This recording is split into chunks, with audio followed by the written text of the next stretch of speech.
Good evening again, my dear friends everywhere following us on the CEC channel. Tonight is a Saturday night, so we're having our congenital heart disease course on CEC. Tonight is webinar number 10 in this course. Its title is Transposition of the Great Arteries, Part 2. Part 1, we studied the introduction, the pathophysiology, clinical picture, and imaging. Part 2 will be discussing different clinical scenarios and options for surgical management in details. I'm very glad tonight to have on board Professor Yasser Siddi, Associate Professor of Pediatrics at Cairo University and Consultant of Pediatric Cardiology on Aswan Heart Center, as well as Professor Hatem Hosni, Consultant Cardiac Surgeon at Aswan Heart Center. Both of them will show you different case scenarios. They will have a valuable discussion about the clinical picture, the management, and the surgeries of this case. This will be moderated by my dear friends, Professor Sohar Umeh, Consultant in Adult Congenital Heart Disease at Aswan Heart Center and the Director of Advanced Cardiac Imaging Program, as well as Professor Khalid Shams, Lecturer of Cardiology at Helwan University and Consultant of Pediatric Cardiology. This will be a very strong and heavy scientific webinar. I'm so interested to hear what they prepared thoroughly because they did a very big effort preparing this webinar. And I will pass my mic now to Professor Hatem Hosni, who will start sharing the screen. So please go on, Dr. Hatem.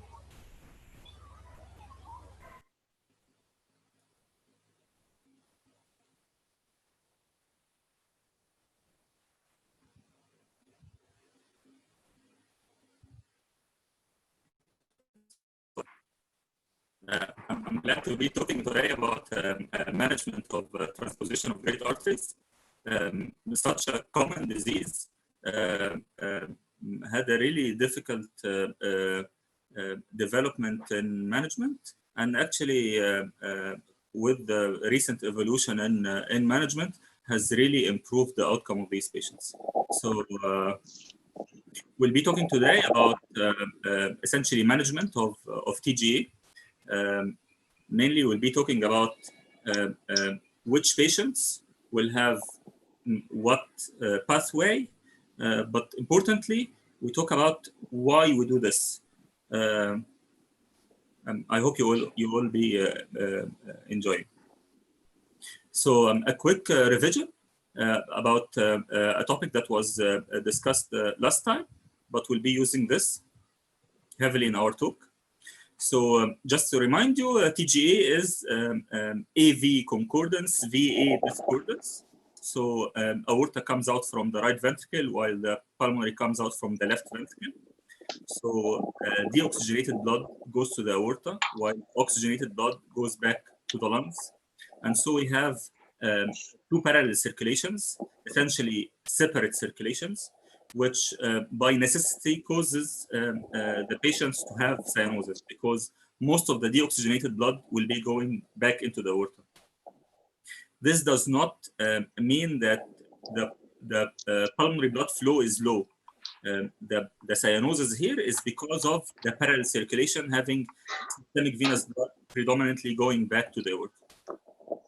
For these patients to survive, they have to have some mixing. So mixing can be at atrial level, ventricular level, or at the level of the great arteries, PDA. Two of these three shunts can cause significant increase in pulmonary blood flow. So patients who have large VSD or large PDA can have really high pulmonary blood flow and pulmonary hypertension, although they still have cyanosis. Obviously, the degree of cyanosis is variable depending on the degree of mixing. The third important point here to stress upon is the condition of the left ventricle. We've discussed that heavily last time. So since the left ventricle will be facing the pulmonary circulation has the low resistance. So the pulmonary pressure is low. So the left ventricle will be facing low blood pressure, which causes the LV mass to regress, actually causing the LV wall thickness to be much less over time. This does not occur at birth because of the high pulmonary pressure of the newborn. But on the other hand, with days over the first few weeks, the pulmonary pressure, the pulmonary vascular resistance will quickly drop down, so that LV pressure will be much less, and so LV conditioning will start deteriorate quite quickly, and this will quickly prevent left ventricle from being able to support systemic circulation. So we want to keep in mind these 3 points: the parallel circulations causing cyanosis, if these specific category of TGA have high pulmonary blood flow or pulmonary hypertension, and what about the condition of LV size and function, depending on the deconditioning of the left ventricle. Again, quickly revising the natural history, this is a really, really serious disease. So 90% of patients of TGA with intact septum will die the first year of life. This is really devastating. The patients with intact septum, TGA intact septum, are the worst group. They are sickest. They have present with profound cyanosis and circulatory collapse once the PFO and the PDA start to close. On the other hand, patients with VSD are less cyanotic. So they have a large VSD, which can allow some mixing and increase pulmonary blood flow. But on the other hand, they develop quickly congestive heart failure and quite early pulmonary vascular disease. So patients with TGA and large VSD can develop early pulmonary vascular disease, I mean developing Eisenmenger syndrome to an extent as early as 6 to 12 months of age. So a lot earlier than other patients who have the same size of VSD without the TGA. So, so all that was covered last time. We're just having a quick revision. So now we'll be talking about strategy for dealing with patients with TGA. And again, as we said last time, so there are different groups of TGA. So there are the patients with intact septum, patients with VSD, patients with LVOTO obstruction, and we'll be talking about each of these subcategories separately. So what is a simple TGA? So a simple TGA is a patients who have a TGA, AV concordance, VA discordance, and nothing else apart from the shunts that are already present in any newborn. So I'm talking about a PFO that is starting to close and a PDA again that is starting to close. So let's remember our three points. So these patients do have significant cyanosis because now they are getting the parallel circulation with minimal shunting because of the closing PFO, closing PDA. So they present with severe cyanosis. Essentially, they do not have pulmonary hypertension apart from the pulmonary hypertension of the newborn, which quickly regresses over the first few weeks. So we do not consider them to have pulmonary hypertension. When the baby is just born, the LV is still conditioned, but it starts deconditioning quite quickly. So the mainstay of management here is to stabilize these patients. These patients can very quickly pass away because of inefficient mixing. So let's step back. If a baby is born and he is cyanotic, people will start thinking about putting him on oxygen. This can be really dangerous here because oxygen will cause the PDA to close, and the PDA now is one of the major sites for the mixing. So this is one sort of duct-dependent circulations. So the mixing of oxygenated and deoxygenated blood depend on the duct. So this is a duct-dependent mixing. So the important message here is do not give oxygen. Oxygen will quickly close the PDA, which will actually cause the patients to die. This is the same as any duct-dependent circulation. Okay, now we have to provide some sort of reliable mixing. So the sites of mixing that we talked about were the ASD, I mean the PFO, atrial septum, ventricular septum, and mixing between arteries, I mean PDA. So if a patient has a simple TGA, he does not have a VSD, and we do not have a way to create a VSD. We don't want to that. So we rely on creating sites for mixing at either the atrial level or at the arterial level. It is a lot easier to create open the mixing site at the arterial level by opening the PDA.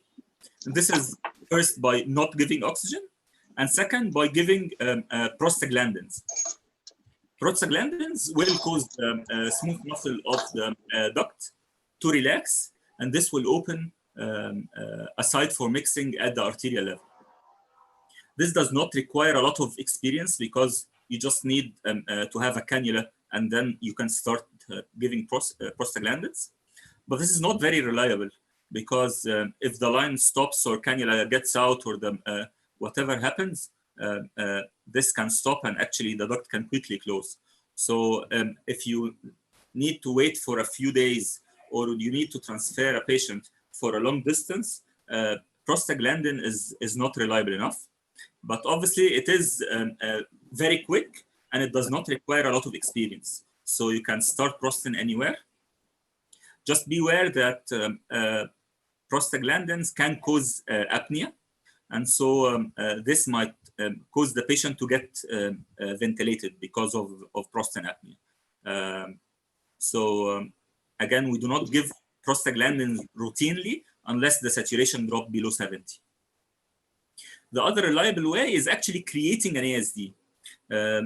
This is the breakthrough in the management of patients with TGA, the development of balloon atrial septostomy, where a balloon can be introduced through the venous access across the PFO, then inflating the balloon into the left atrium, and then cutting out the fossa ovalis, so creating a wide atrial communication, and this secures a site for the mixing.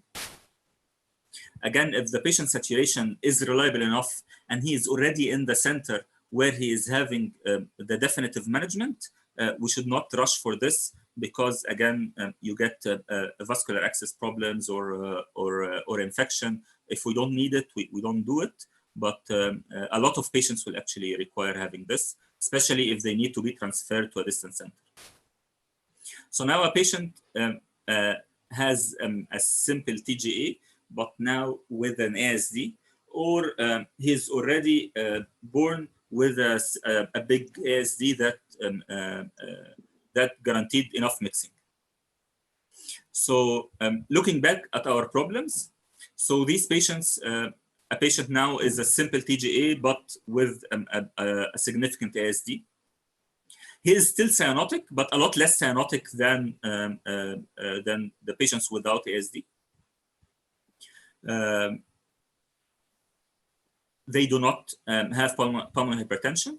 The LV start deconditioning quite quickly. Please notice that patients with large ASD, this large ASD causes the LV to decondition a lot faster than with small ASD. So this is again one important point to be aware with doing Rushkind. Whenever you create an ASD, or if the patient is already having a large ASD, these patients will get their LV deconditioned a lot quicker. So if two patients were born at the same day, one had the balloon septostomy at day 0, while the other did not have the balloon. After 20 days, the patients who had the balloon will get significantly less conditioned LV than the other one. So now the important point here is to think about how ready is the LV to be able to sustain the systemic circulation. We've talked a lot last time about the criteria for switchability, the LV wall thickness, the presence of the high pressure in the LV, the small ASD, large PDA, any degree of LV obstruction. So all these points are quite valid and are important in the assessment of how switchable is the LV. Very roughly here, we just talk about one of the most important criteria, the age of the patient. Patients with TGA intact septum are almost always still switchable in the first 3 weeks of life. After that, this can be variable and other criteria have to be taken into consideration. So very roughly, again, this is not a hard point, and this is just an idea about the switchability. So if the patient is still switchable, roughly less than 3 weeks of age, we just go for the arterial switch operation. And by the arterial switch operation, I mean switching the pulmonary artery and the aorta, the ascending aorta, to the other ventricles. So taking the ascending aorta from the RV, putting that above the LV, while taking the pulmonary artery from the LV and assigning that into the RV. So getting back the circulation and undoing the VA discordance. Please note that doing the arterial switch operation, when doing the arterial switch operation, we transect the arteries above the roots. So what are being actually switched are the arteries and not the roots. So the ascending aorta and male pulmonary artery, while the original aortic root and original pulmonary root stay at each ventricle. And so since the coronary arteries came out from the ascending aorta, which was originally coming from the right ventricle, when we switch the ascending aorta onto the LV, we have also to switch the coronary arteries from the root coming from the RV to the other route that comes from the LV. So this is, in brief, the arterial switch operation. We will be having some pictures about the techniques, but we're now just concentrating about strategy. Okay, what if the patient presents later? So now the patient is, by multiple assessments, or the patient is unswitchable. Again, depending on the LV wall, how much is the pressure in the LV, actually we can go further and do a diagnostic and directly measure LV pressure and compare that to the aortic pressure. If they are still near, we can still do switch. But if the patient is now unswitchable, so we have two options. So one option is the LV is no longer switchable because it's no longer exposed to enough load, pressure and volume load. So actually we can retrain the left ventricle. So we expose the left ventricle to higher pressure and volume, and then gradually get this LV to be trained to be able to sustain systemic circulation. And how can we do that? So a patient who have a TGA, so the LV gives out the pulmonary artery, we can actually induce LVOTO obstruction. And we can induce that by making a pulmonary artery band. So putting a band, an artificial band, around the main pulmonary artery, actually inducing LVOTO obstruction, causing the LV pressure to get higher.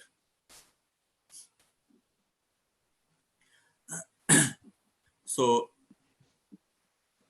we keep tightening the band to the LV pressure that we actually require. So do you think we should get LV pressure as high as systemic pressure, or less or more? Just remember that if this left ventricle was able to sustain systemic pressure, we would have switched in the first place. So we do not want to expose the LV to such high pressure at once. So in such a small baby, like we're talking about 2 months of age, the arterial pressure will be as low as 70 to 80, while the pulmonary pressure can be 15 to 20 systolic. So just want to elevate LV pressure from this 20 to something like 50, 55 millimeter mercury. Still lower than the systemic pressure, but considerably higher than what it used to work at. And then we wait for a few months till the LV gets conditioned enough, and then we reassess that by the position of the interventricular septum, the thickness of the LV free wall. We measure LV pressure by cath. We do MRI and calculate LV mass. So different parameters till the LV becomes conditioned enough, and then we do the arterial switch operation. So this is a staged approach. I want to remind you here that this is a cyanotic patient. These patients may present with a saturation of 70, 75. And now doing the pulmonary artery banding will considerably decrease the pulmonary blood flow because there is an ASD.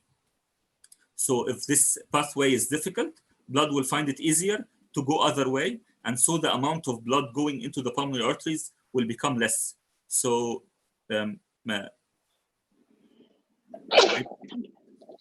just remember that we did the pulmonary artery banding not to decrease the amount of pulmonary blood flow and not to lower the pulmonary artery pressure. It was low from the start. We did the pulmonary artery band to increase the pressure in the LV. But on the other hand, the side effect of this pulmonary artery band is that it decreased pulmonary blood flow. So to counteract the effect of the decreased pulmonary blood flow caused by the pulmonary artery banding, we do something else to increase the pulmonary blood flow, which is simply doing an arterial shunt, a synthetic shunt from the systemic artery into the pulmonary artery. So a BT shunt, typically from the subclavian artery into the right pulmonary artery.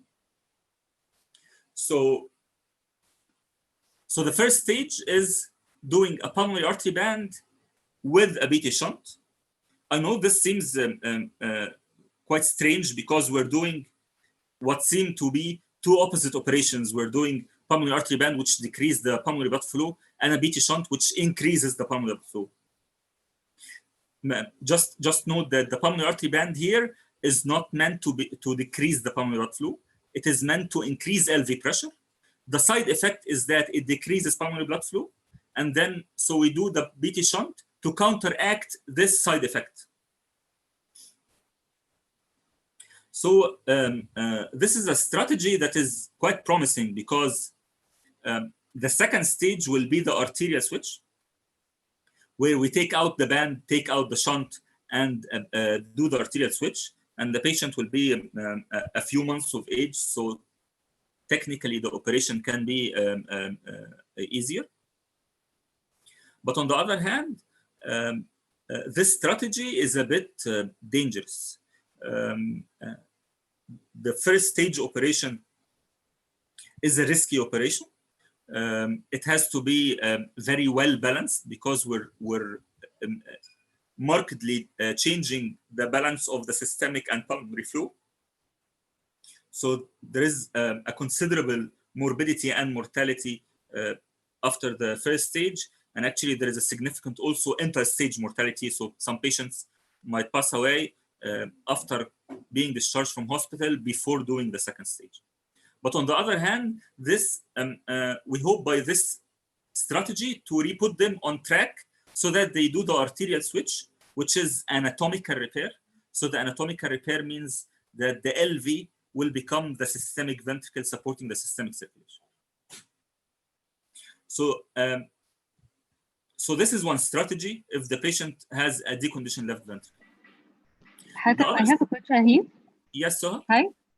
Yes. So you told us that if the patient is older than 3 weeks, but if there is any age that you gave up training of the LV and say that the patient is not for two-stage arterial switch? So good question. One of the biggest series here is the series by Professor Yaqub, which actually he himself described this strategy. Those patients who were not good candidates for retraining are generally patients who are older than 2 years of age when starting the training. So roughly, if the patient is just exceeding the switchability in the first few weeks of life, the first stage is quite easier, and you can get the training quite quickly. On the other hand, patients who are really old, approaching 2 years of age or more, the retraining here is more difficult, and some patients may not reach that. So we roughly do that from like after being just unswitchable to 1.5 to 2 years. We think this is the best window for retraining. Otherwise, we prefer not doing the first stage. Yeah, thank you. Thank you. So the other strategy here is actually leaving each ventricle supporting the circulation it is used to. So leave the left ventricle supporting the pulmonary circulation. Leave the right ventricle supporting the systemic circulation. What are our problems here? Our main problem is the cyanosis, the problem of the parallel circulation. So we just correct this by correcting the blood going into the ventricle. If we're not able to correct the ventriculo-arterial discordance, we actually induce atrioventricular discordance so that you get the double discordance, and this is normal physiology. So that if you redirect systemic venous blood from SVC, IVC to the left ventricle, so now the left ventricle will get deoxygenated blood. This deoxygenated blood can be easily pumped into the pulmonary artery. So the LV is very used to this, pumping blood into the pulmonary artery. And now you get deoxygenated blood into the lungs, which gets back oxygenated blood into the pulmonary veins. And then we redirect these pulmonary veins into the right ventricle so that right ventricle pumps oxygenated blood into the aorta. And this is actually quite a nice approach. So you get all systemic venous blood into the lungs, all pulmonary venous blood into the aorta. You get circulation back in series. QPQS here is 1:1. The patient saturation is 100%. So this is normal physiology. And I say physiology rather than anatomy because the right ventricle will still be the systemic ventricle. This is actually a quite safer approach. So the early outcome here is a lot better than the two-stage switch. But on the other hand, the long-term outcome is not great because we still leave the right ventricle as the systemic ventricle. So on the long term, you get systemic RV failure with significant tricuspid regurg, which is the systemic AV valve, and you essentially get heart failure. So this is the problem here. So whenever we reach this area, the results are not great. So you either choose between a relatively high risk early outcome with a potentially better long-term outcome, or you choose a safer early outcome with less than optimal long-term outcome. So the best thing is that we do not reach this area. So we try as much as possible to very early refer patients with TGA intact septum to have early arterial switch, because this can have the best outcome in the whole. So we got two questions from YouTube channel, mainly about the two-stage arterial switch. It's how long will you retrain LV? And the second one, what if the training failed? So these are good questions. So again, it depends on the age of the patient and the other predisposing factors, I mean other associations.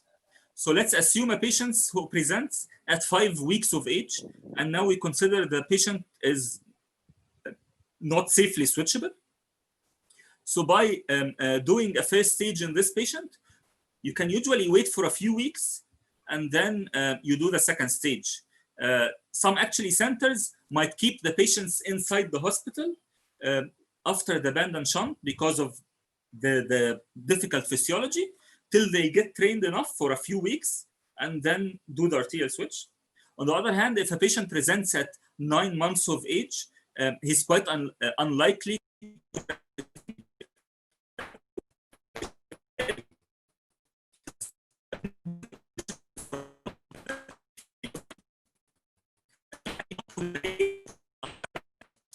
they're forced to leave the band relatively loose. And so we have to wait for a longer time so that the patient can grow while the band will not grow, so that very gradually get the pressure up in the left ventricle and get the LV to get trained more. So it depends on the age of starting training, but also on other factors. Was the ASD small or large to start with? Was there a large PDA or a small one? So other factors depending on the volume and pressure load of the LV on the first place.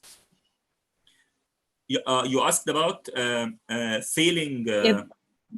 Failing of the training. Failing of the training. So what if we do the band and then the band we were not able to put it tight enough because the LV did not tolerate that, so we kept it loose, and now the patient came back after 2-3 months with a still loose band.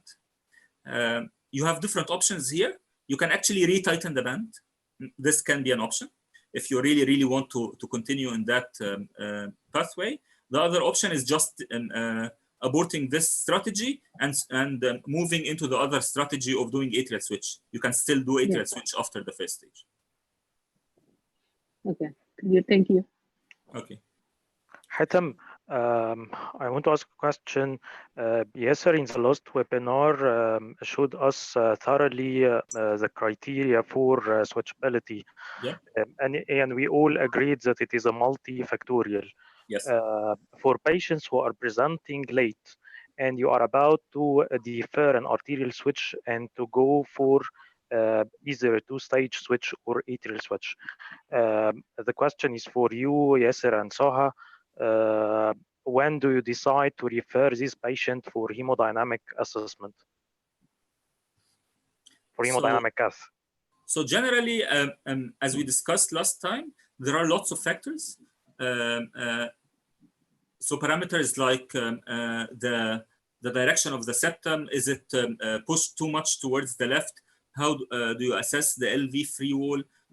Can you measure by echo and have an assessment about PA pressure or LV pressure, exactly like you do in normal with the RV? So if you get a degree of mitral regurg, you can measure pressure here, the gradient, and you assess LV pressure non-invasively by echo. Obviously not accurate, but you have an idea. Does the patient have a large or small ASD, any LV tube obstruction, any PDA? So all these factors.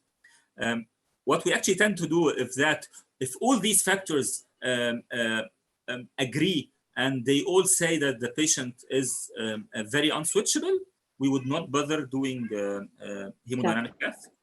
On the other hand, if we think that the patient has, sometimes patients have some volume load, so the septum is not very pushed, but the wall looks thin. On the other hand, there is no reason for the PA pressure to be high, but the ASD is a bit small. So if you have conflicting factors, then I would measure LV pressure. If the LV pressure is near 2/3 the systemic, then we probably can be encouraged to do an arterial switch. Otherwise, probably we think of one of the other strategies. What do you think, Sohan? Yes. Just one I do agree. Yeah. Please go, yes. Thank you, so. We also depend on 2/3 systemic as an LV pressure as a cutoff value, but as we used, Hatem, to the sustained wave of the left ventricle, yes, and its capability to maintain such circulation. So it's not just a figure, but we usually like to see the sustained wave of ejecting a good pressure inside this ventricle. So essentially, Yasser is talking about area under the curve in the arterial wave of the measuring LV or pulmonary pressure. So the LV able to sustain pressure for a long duration of the cardiac cycle and not just being jerky. Yes. And so, what's your opinion? Yeah, I think so. When things are really white and black, as Hatem said, if we don't have any sign that LV is retrend again, so we can abort the trial and go for the safer option, the atrial switch. But as we all know that sometimes most of the times you are in the grayish area. So I think that mostly before aborting the training, either by doing the arterial switch or definitely if we are going to do an arterial switch, we need more evidence like the pressure and sustained the LV, as ESF said.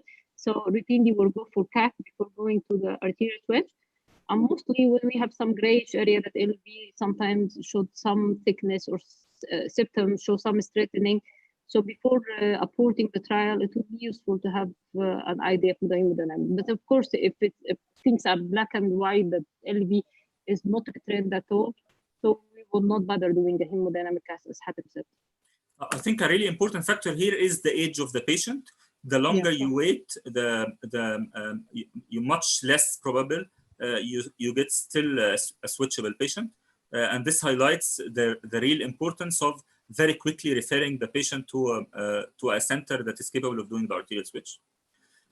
People has gone quite far with this, really trying to get the patient do the arterial switch. So if they get any patient less than 2 months or even 3 months, they just do the arterial switch, provided that they come out routinely on mechanical support and stay on ECMO for a week or maybe even more to try to train the patient on ECMO after the arterial switch.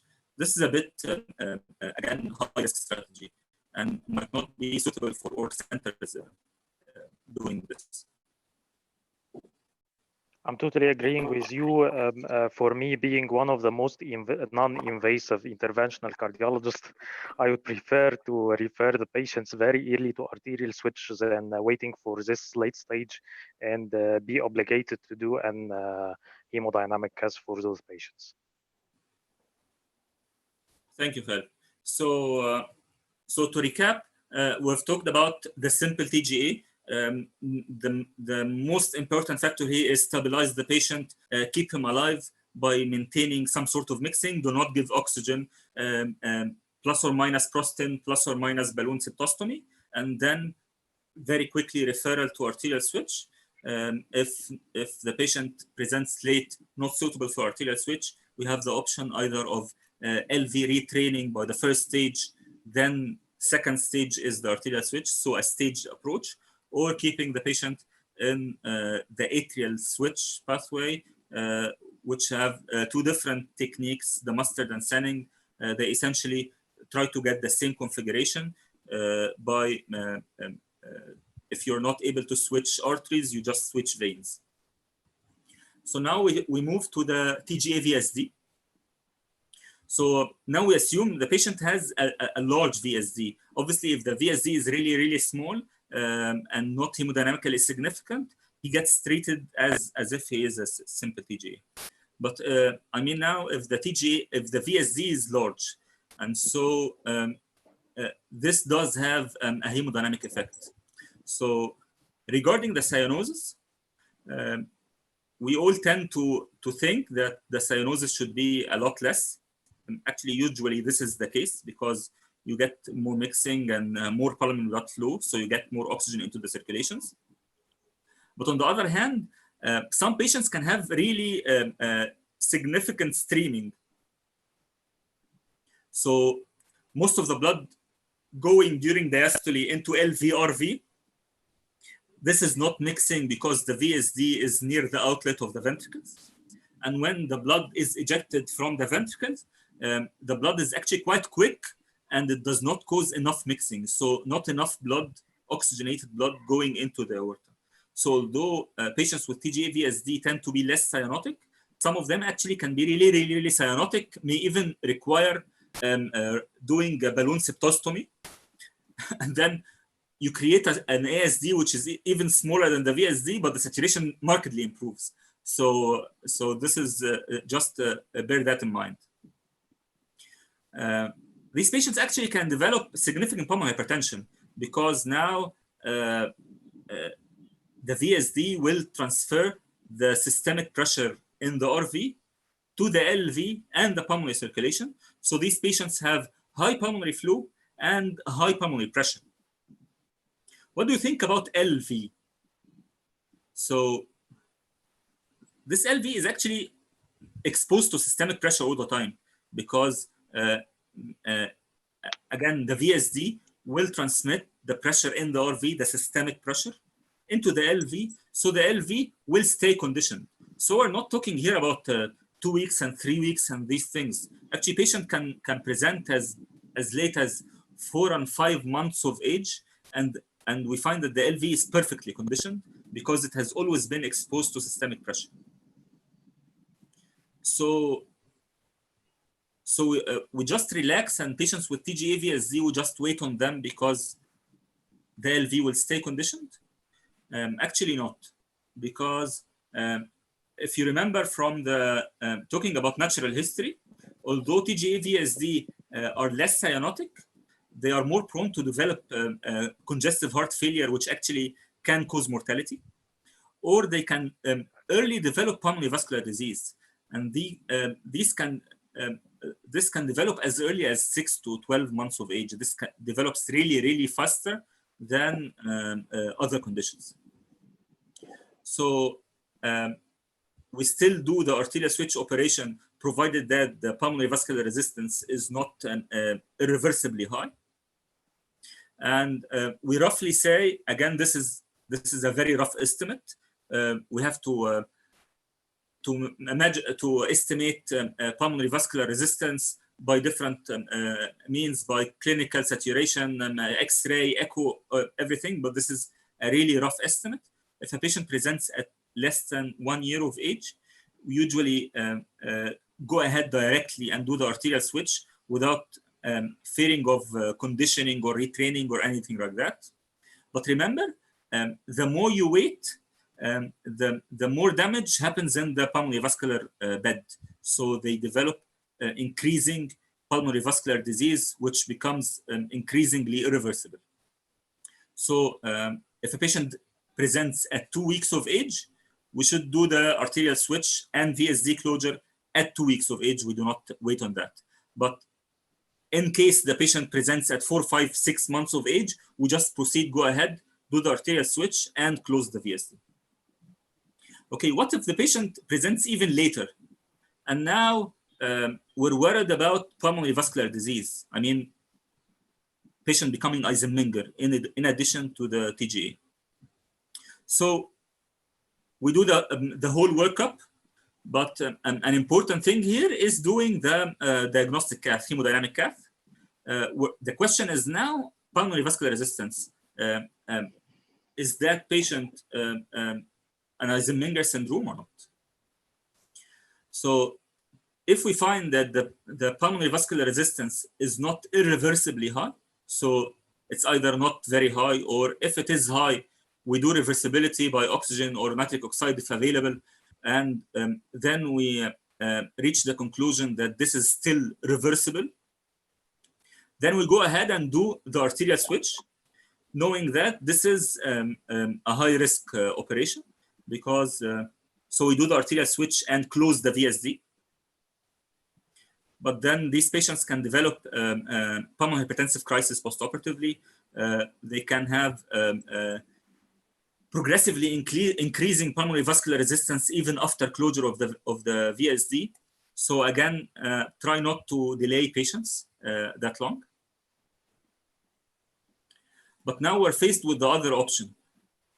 What if the patient has already developed irreversible increase in pulmonary vascular resistance? This is now established pulmonary vascular disease. I mean, this is the patient who had TGA, and now he is also Eisenmenger.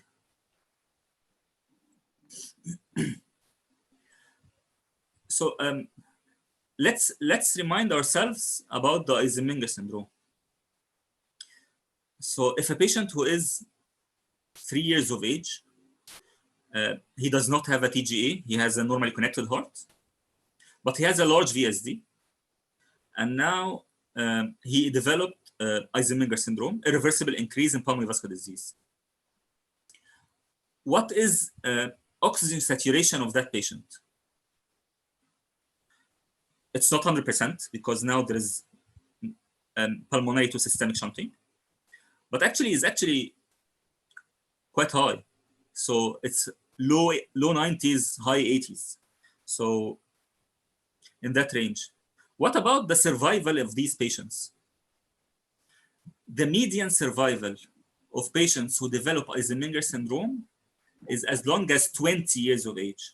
So these patients can live as long as 20 years, obviously with less than a perfect quality of life, limited exercise tolerance, some desaturation, but have actually quite long survival as opposed to these patients.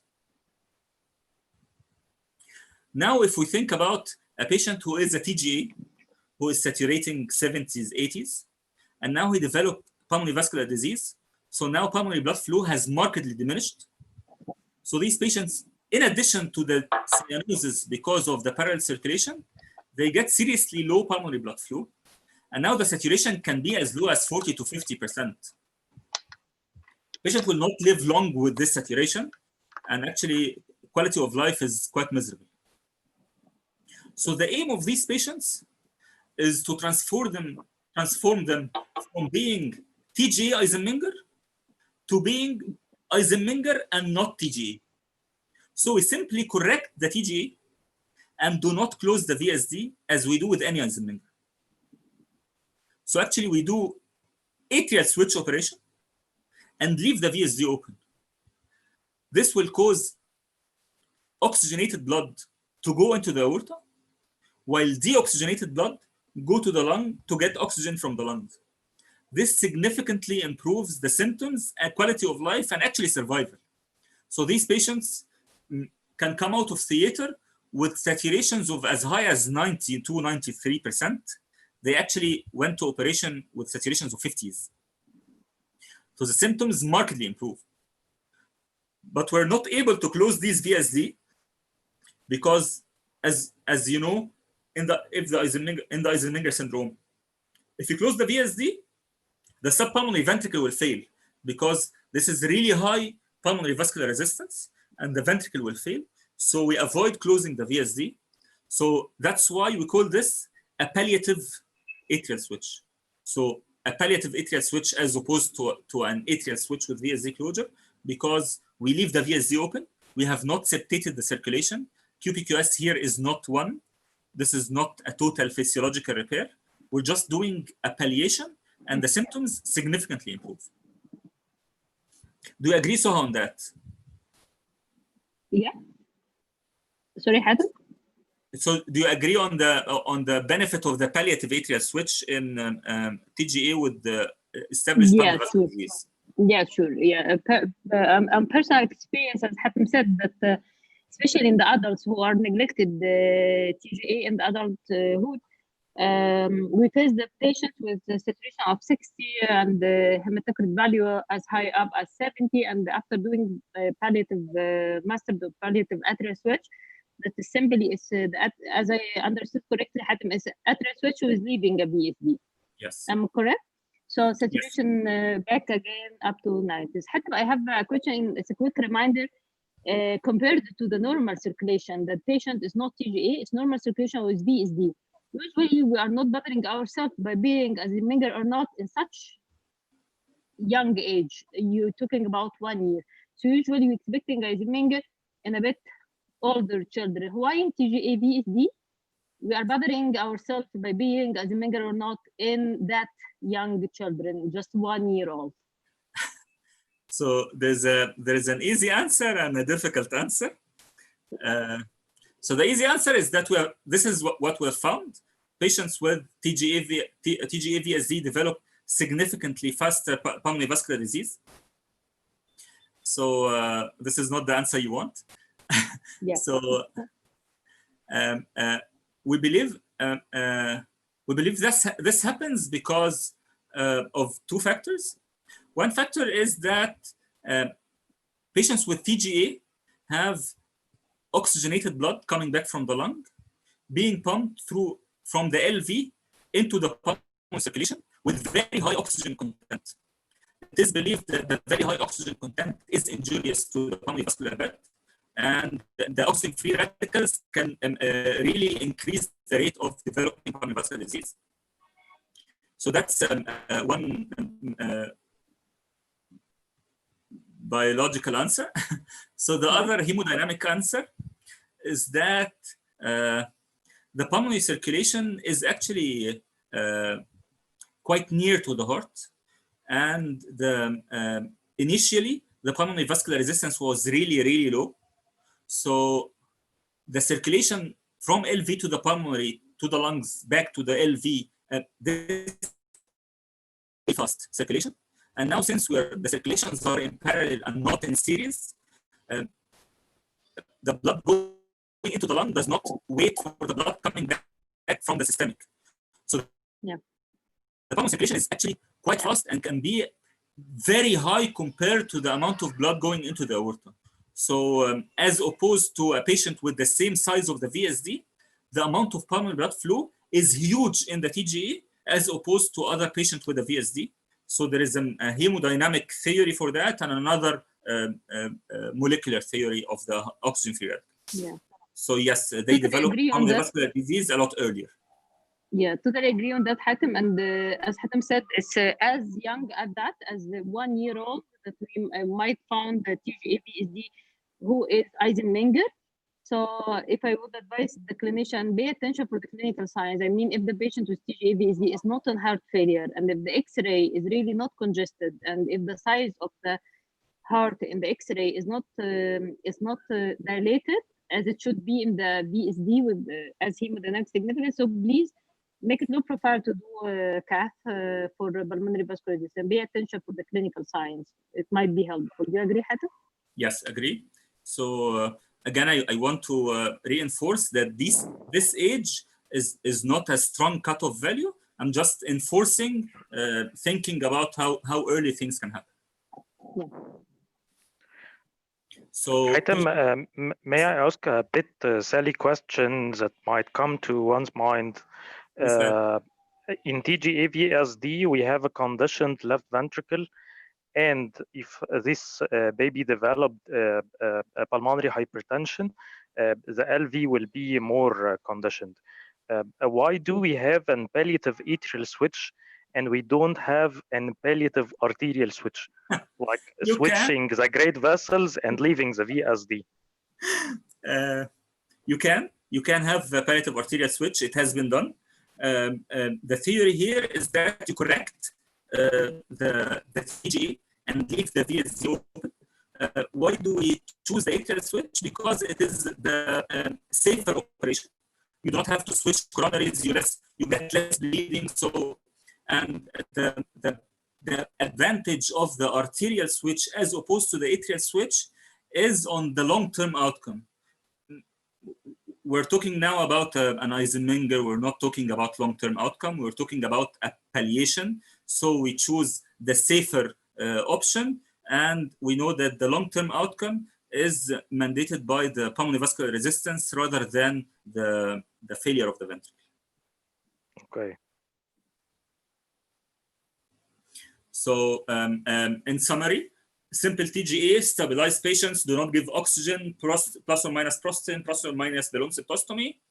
Do early arterial switch as early as less than 3 weeks of age. If a TGA intact septum presents later, while unswitchable, you choose either for retraining, 2-stage switch, band and shunt, then arterial switch, or you do atrial switch operation, which is a physiological repair. On the other hand, if the patient has a significant VSD, then you can do the arterial switch whenever the patient presents, so long as he is not Eisenmenger syndrome. So roughly at less than 1 year of age, you do the arterial switch, close the VSD. If the patient develops pulmonary hypertension and you're worried about that, then do diagnostic cath. If still reversible, you do arterial switch with VSD closure This is a relatively high risk because of the pulmonary hypertension and crisis.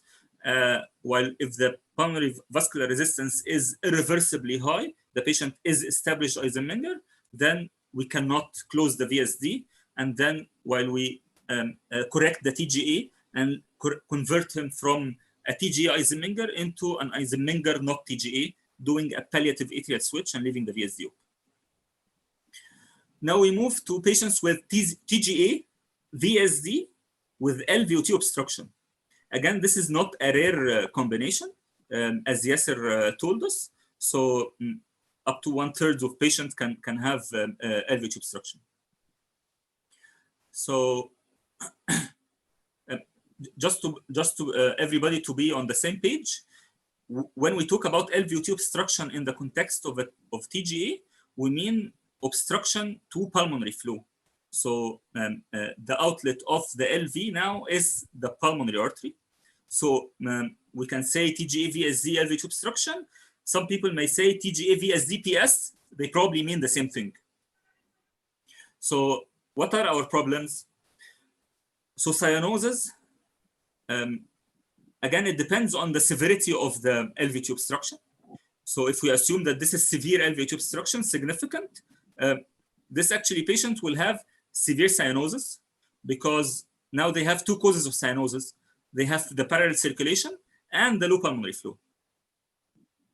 They do not develop pulmonary hypertension because they are essentially protected because of the pulmonary stenosis, the LVOT obstruction.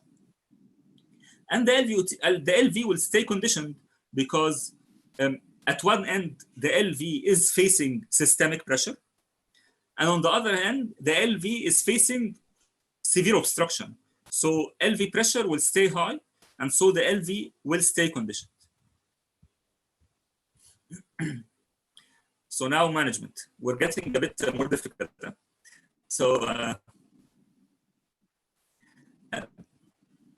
again, our colleague Yasser talked about common causes of LVOT obstruction last time. So he said LVOT obstruction can be caused by a small valve. This is very possible, but can also be caused by posterior deviation of the coronal septum, can be caused by a membrane similar to the subaortic membrane, can get some accessory mitral tissue into the LVOT. So several causes can be the reason here.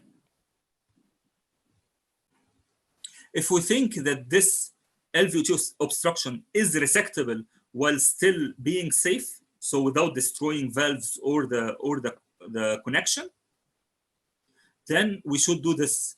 So if the patient has a resectable LVOT obstruction, for example, a membrane below the pulmonary valve, a piece of muscle from the coronal septum that we think that we can effectively take out, and then the outflow tract will be patent, then we should do this.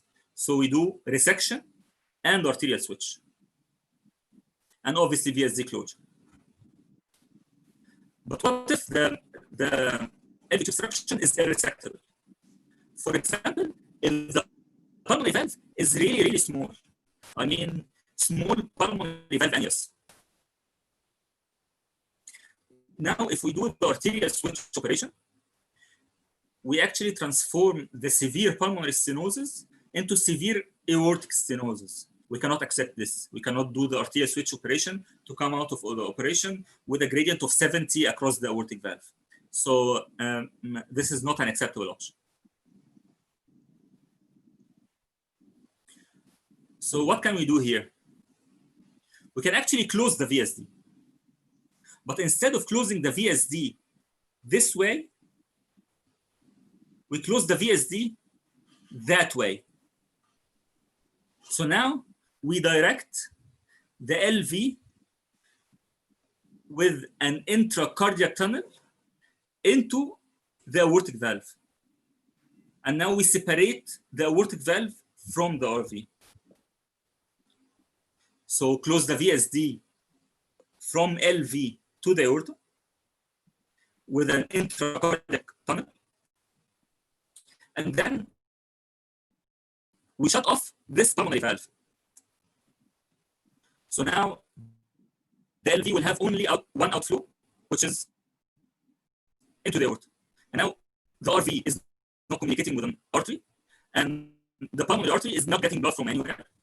So we put an RV to PA conduit.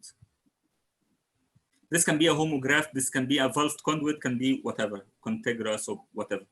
So now we have done an intraventricular repair, redirecting LV through a part of the RV into the aorta, and put an extracardiac conduit from the RV into the pulmonary artery. So we call this the Rastelli operation.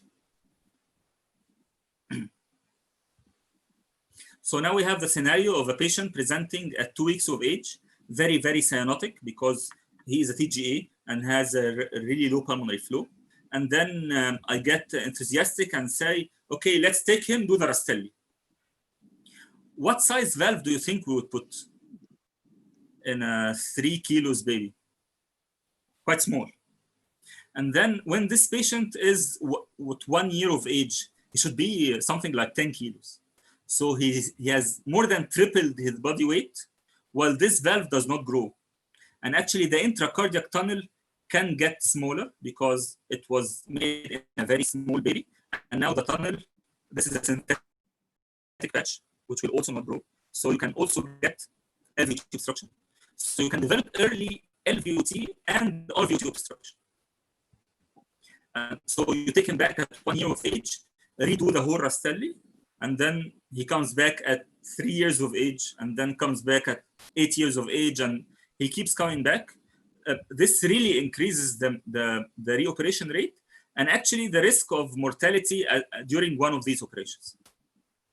So in such an operation like the Rastelli operation, we actually prefer to delay the surgery till the patient gets older, something like 5 to 7 years of age, so that the chest is much larger, so we can actually oversize the size of the RV to PA conduit. We can actually put a much bigger size than the patient actually required, so that when the patient grows older and the conduit degenerates, it still doesn't get very stenotic for him.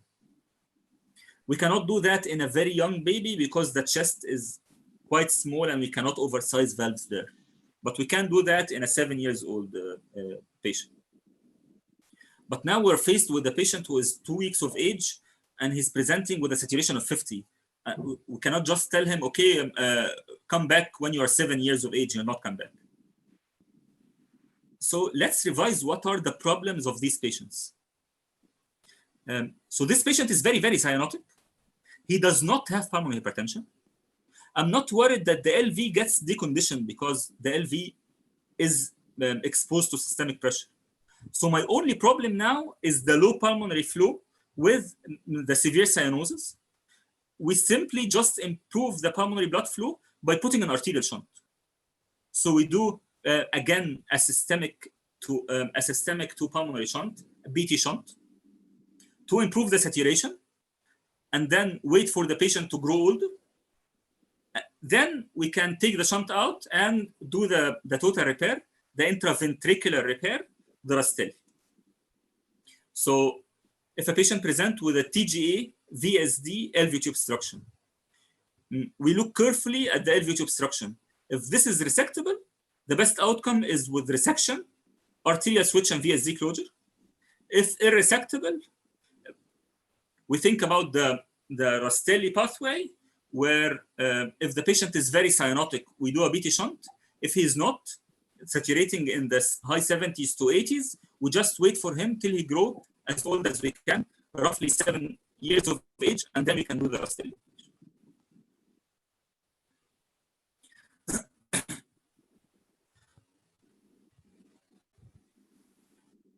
So now we move to patients who have TGA with LVOT obstruction and not VSD. So these patients do not have VSD. Do you think this is much different from patients with VSD? Obviously, yes, because we use the VSD as an LVOT to redirect the blood from LV to the aorta during the Rastelli. So again, revised problems. They have cyanosis because of the TGA and because of low pulmonary flow. They do not have pulmonary hypertension. They have conditioned LV.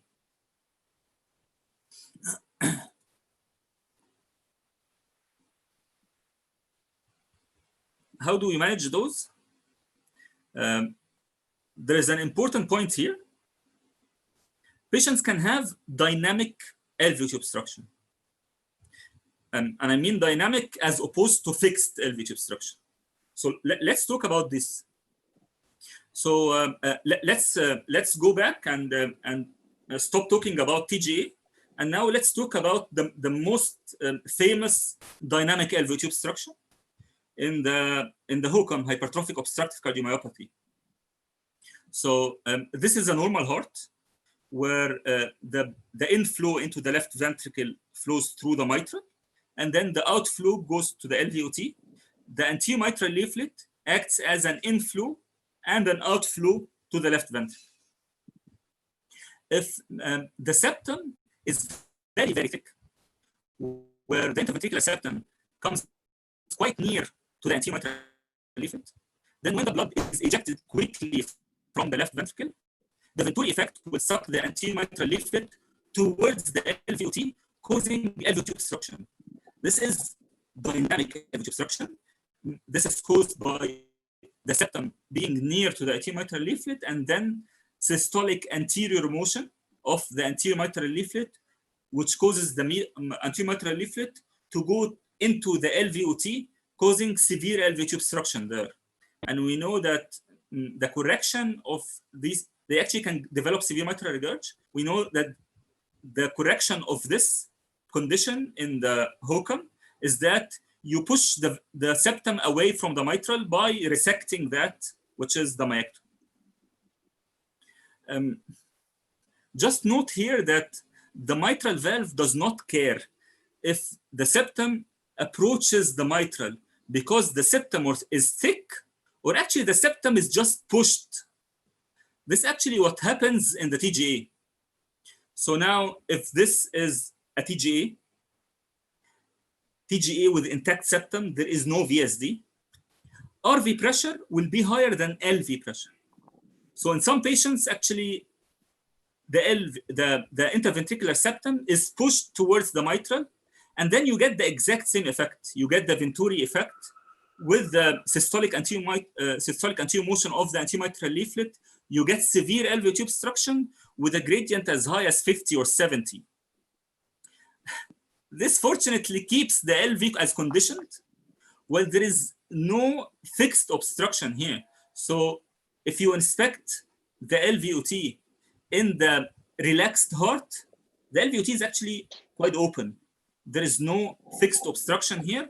It is the dynamic obstruction of the septum being pushed towards the mitral, and then the mitral causes the anterior mitral leaflet getting the severe LVOT obstruction, keeping the ventricle conditioned. These patients can develop as late as 5 or even 10 years of age, and then we just do the arterial switch. We do not need to retrain these patients. We do not do the atrial switch. We actually just do arterial switch and do nothing to the LVOT. When you do the arterial switch, the LV pressure will become higher than RV pressure, and then the septum will be pushed towards the right ventricle, going away from the anterior mitral leaflet. You get rid of the systolic anterior motion, and then the LVOT becomes wide open without doing anything into the LVOT. Patients with TGA with dynamic LVOT obstruction, they just get the arterial switch and nothing for the LVOT. Okay. So what if the patient has fixed LVOT obstruction? Again, if this is resectable, we do resection and arterial switch. But if it is irresectable, now we're in trouble because the options here are not great. We do not want this valve to be the aortic valve because now we have severe valvular pulmonary stenosis. If we do aggressive commissurotomy, then there will be significant aortic regurg postoperative. So one option here is to do aggressive commissurotomy, getting the gradient as much as possible lower, and then do atrial switch, moderate pulmonary stenosis, rather with moderate pulmonary regurg, rather than getting moderate to severe aortic stenosis with moderate to severe aortic regurg. Other options here can be single ventricle. One option can be a 1/2 ventricle repair. So the options here are not great, but again, luckily enough, these are not a lot of patients. So any questions here? Hatem, I have a comment on the resectability of the LVOTO obstruction. As Yasser showed us beautifully last webinar, that mostly we depend on the transthoracic echo for diagnosis of TGA. But sometimes we have to admit the limitation. So actually you can get that there is an LVOTO obstruction, but resectable or not. So I think that you mean something about the mitral apparatus, and it could be really removed completely without damage in the intracardiac. So sometimes we have to admit the limitation of transthoracic echo and advertise for other imaging, namely the transesophageal echo, or maybe the cross imaging, the CT for the special resolution. So sometimes we have to move on in the imaging. Or actually intraoperative assessment. So okay. Some patients actually can. So as you say, Soha, judging resectability is not very easy beforehand. Sometimes we see a clear membrane, and then we know, okay, we can take out this membrane. But if there is a significant mitral tissue staying in the LVOT and causing obstruction there, we know if we resect too much and then we get destroyed mitral valve, this patient will have really poor outcome. Actually, some patients can do better with a single ventricle rather than two ventricle repair with a massive mitral regurg at a few months of age. So sometimes it is a bit difficult to assess if this mitral tissue is really important for the mitral valve function, or actually can we totally resect this tissue and keep the mitral valve functioning. One other option is to plicate this tissue into the rest of the mitral leaflet so that it's just away from the pathway. Again, a difficult judgment here to do, but as you say, sometimes maybe it's evident on echo, but sometimes we may need the other cross imaging or actually intraoperative assessment. So we go in with an open mind. We say if this is resectable, we do resection and arterial switch. If it is not resectable, we have to do other options. We got a question from the YouTube. Hatem, is it common to find the TGA with LVOT obstruction without VSD or not? Is it common? So it's actually not common. So less than 5% of patients with TGA will have TGA LVOT obstruction without a VSD. Not a very common scenario, but it is there. So 5% is 1 in 20, maybe a bit less. But then, yes, you have to be prepared for the options there. Luckily, some of them will actually get, will be dynamic LVOT obstruction. So we'll just get an arterial switch in a bigger patient, quite nice, but some are not. Yeah. Okay, thank you. Okay, so again, to recap, if a patient presents with a TGA, we think is that a TGA intact septum or a TGA VSD. So if that patient is a TGA with intact septum, is the LV conditioned? If the LV conditioned, we go for arterial switch.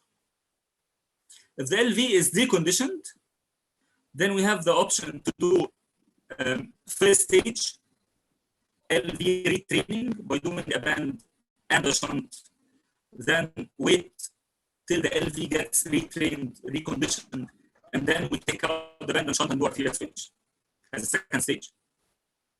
Or we can just go for the atrial switch, which is a total repair, physiological repair. On the other hand, if the patient has a large VSD, then we think, is he protected or not? So is there any LVOTO obstruction? If he is TGA VSD unprotected pulmonary circulation, so has he already developed irreversible pulmonary vascular disease? If not, we do the arterial switch operation and close the VSD. If he actually developed Eisenmenger syndrome, then there is the option of atrial switch, palliative atrial switch, leaving the VSD open. Okay, what if the LVOT obstruction is there? Then we check, is it a dynamic obstruction? If dynamic obstruction, we do arterial switch. If not dynamic, it is a fixed obstruction. Then is this fixed obstruction resectable? Can we remove a membrane or take out a bit of muscle or accessory mitral tissue? If resectable, then we still do the arterial switch operation. If irresectable, then we go the Rastelli pathway, either directly if the patient saturation is good enough and we can wait for a few years. If the saturation is quite low, then we do a BT shunt. Or there are other options there like the Nikaido or the. So the three big pathways here are the arterial repair, the atrial repair, and actually the ventricular repair, the intraventricular tunneling. Have a look on the number of arrows pointing to the arterial switch, a lot more than number of arrows pointing to other operations, because the long-term outcome of the arterial switch is so much better than the others. So we try very hard to push the patient into this pathway. I hope this is clear to everybody. Yeah. So this was strategy, thinking about which patients do which strategy at what age, and importantly, why you do that. We'll talk about some operations. Might be useful to have a quick overview about the techniques so that everybody can imagine. If you're surgeons, obviously you need to know the techniques, but even if you're a cardiologist or imaging or anesthetist or intensivist, it's good to know the anatomy and the limitations of each operation. So first we talk about the arterial switch. So the concept is we transect aorta and pulmonary above the roots.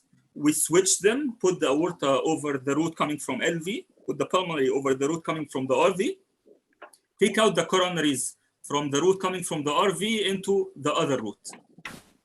Switch arteries and switch coronaries. So this is, we're looking on the patient from the front.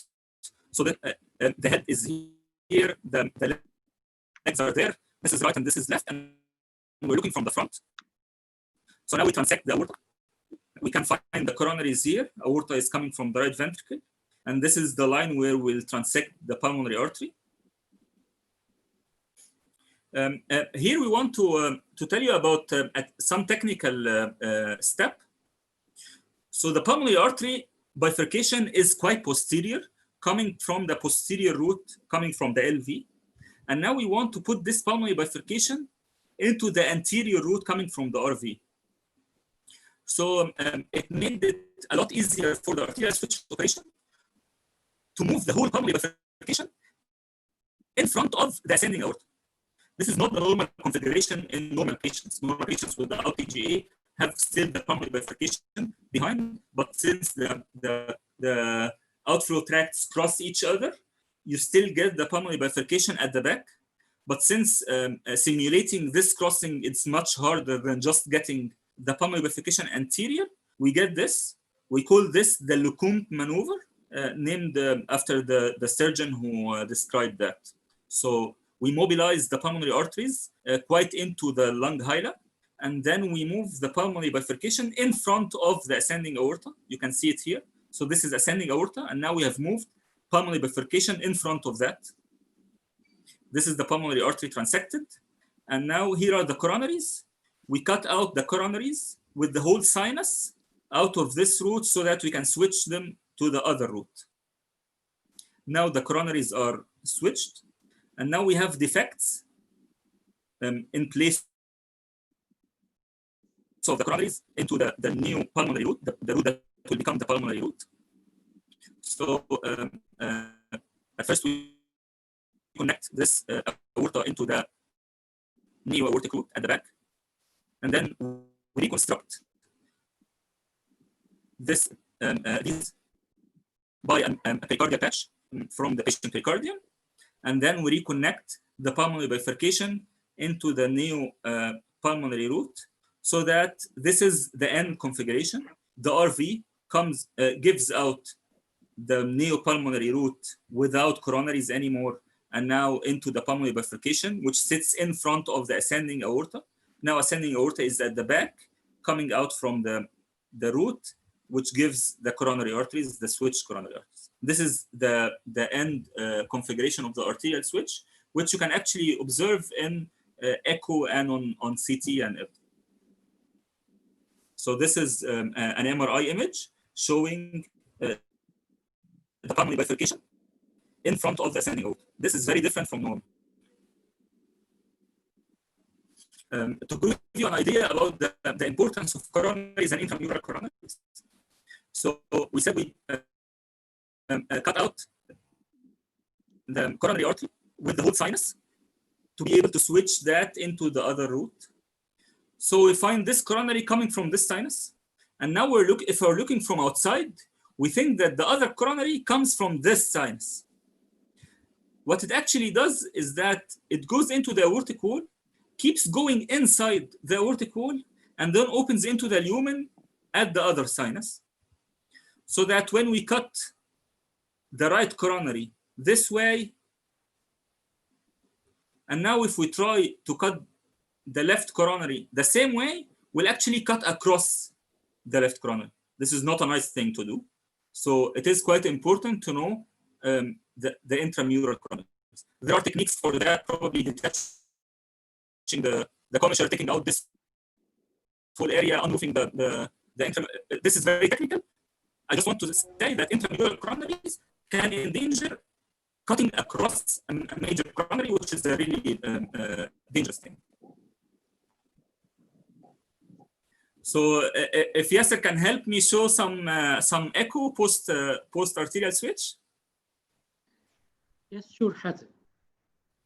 So this is how we see the post arterial switch operation.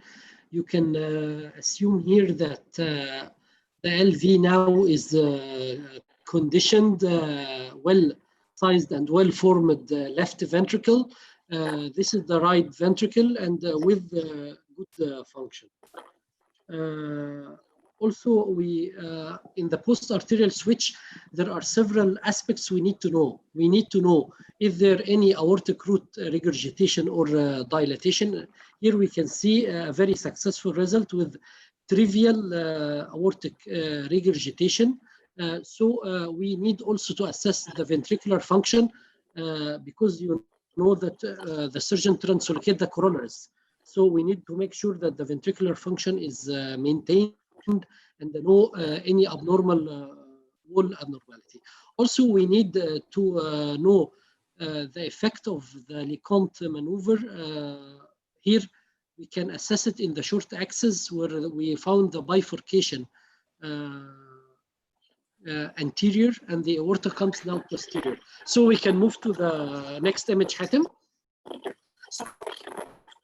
So this what I'm saying, Hatem, if you agree with me, this is the aortic root, which is now posterior.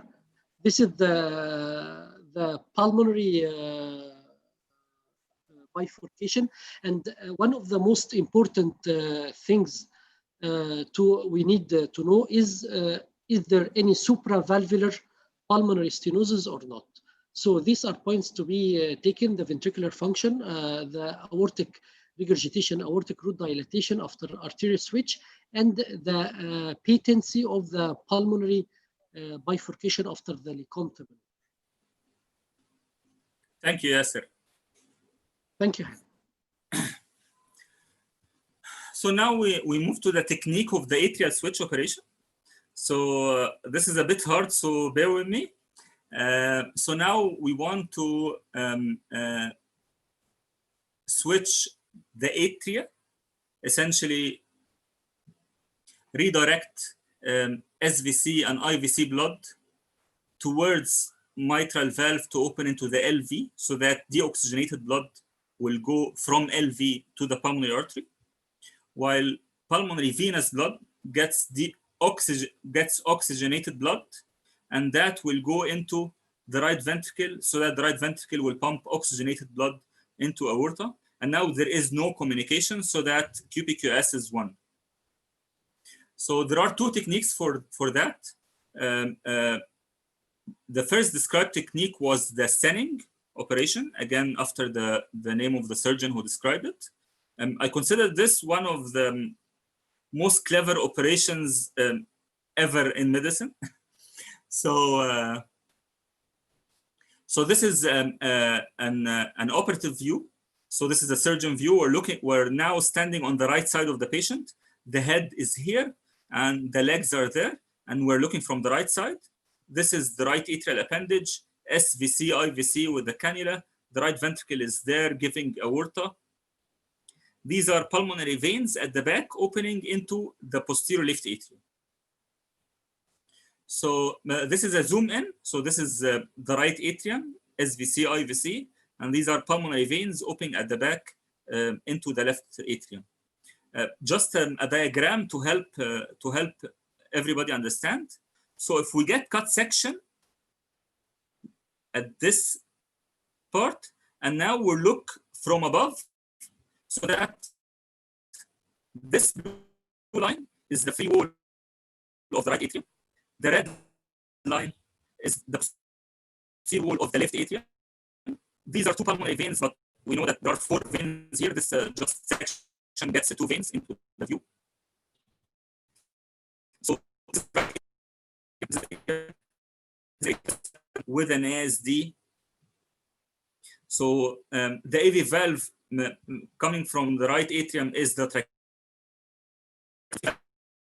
atrium is the mitral valve, and this is as if we're looking at the orifice of the IVC end on.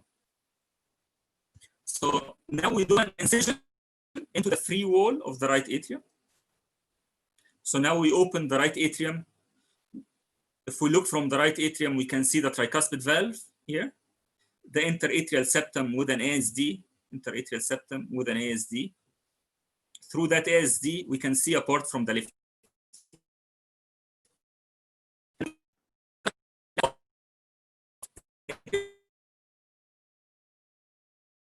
Without disconnecting the posterior part of it. So we just keep the flap. These are like 3 sides, keeping the posterior one. And then we push that interatrial septum, that flap, to cover the pulmonary veins, like that. So now we have covered all 4 pulmonary veins. So now, if we're looking from the incision of the right atrium, you can see tricuspid valve, mitral valve. We have access to the SVC, IVC, but we do not have access to pulmonary veins. So if we look from here, we can see tricuspid valve, mitral valve, we can see KV, we cannot see pulmonary veins because now they're shut off.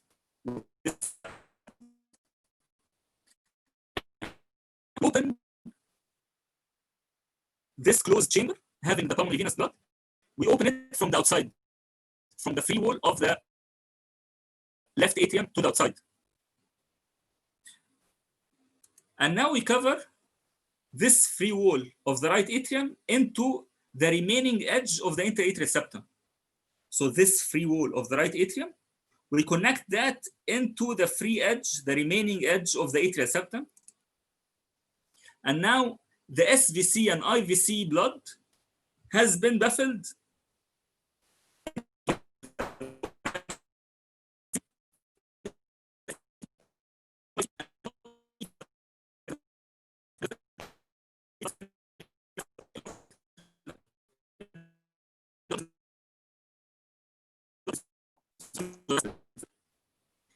So we pull the free wall of the right atrium, the remaining right atrial appendage, into that opening of the left atrium, so that this free wall covers that opening, and we get this configuration. So now systemic venous blood goes from SVC, IVC into the mitral valve, while pulmonary venous blood goes around it, behind it, into the tricuspid valve. Really, really clever. So this is the Senning operation. This has been a breakthrough because it was the first corrective operation, successful corrective operation for the TGA. Was actually quite difficult to understand even for surgeons. So Mustard has done his operation so that he simplifies this, the same configuration with a simpler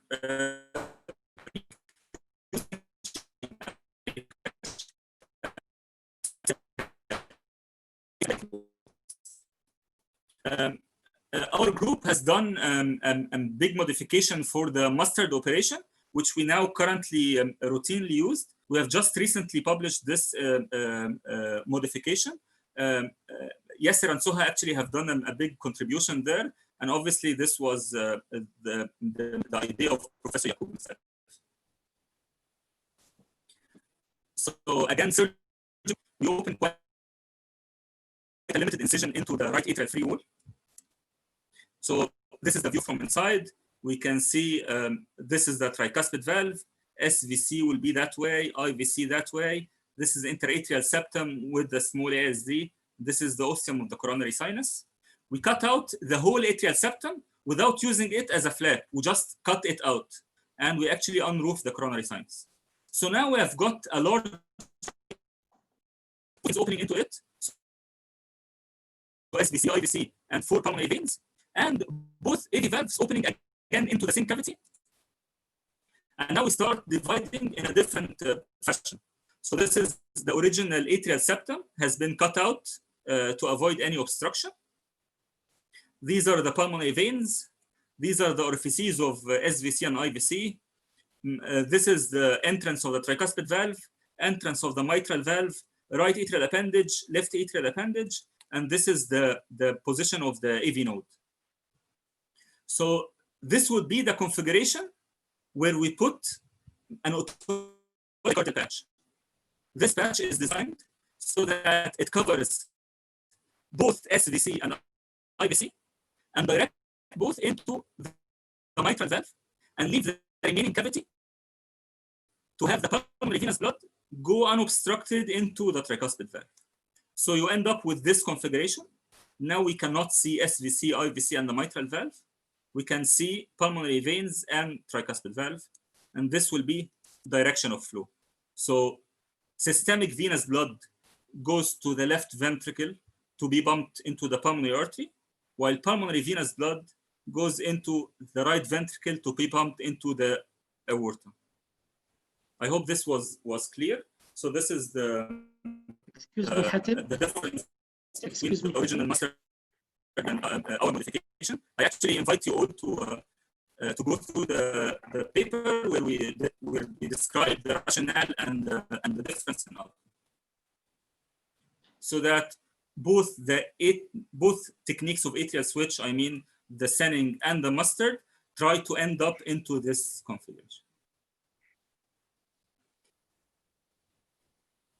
So Yasser, again, can you help with echo? Yes, thank you, Hatem. Now we will see the echo post-Mustard, whether it's with the classic technique or the modification we did with Professor Yaqub. Now we can see this is the superior baffle, the flow, this is the pulmonary venous pathway opening unobstructed. You know that there is a difference between Mustard and Senning. In Senning, there is a concern about the pulmonary venous pathway, while in Mustard, it is the patency of the baffle itself. Here we can see that the pulmonary vein pathway is unobstructed, widely opened with laminar flow across the right ventricle, which now becomes the systemic ventricle, okay? We can move to the next image, the upper right, please, Hatem.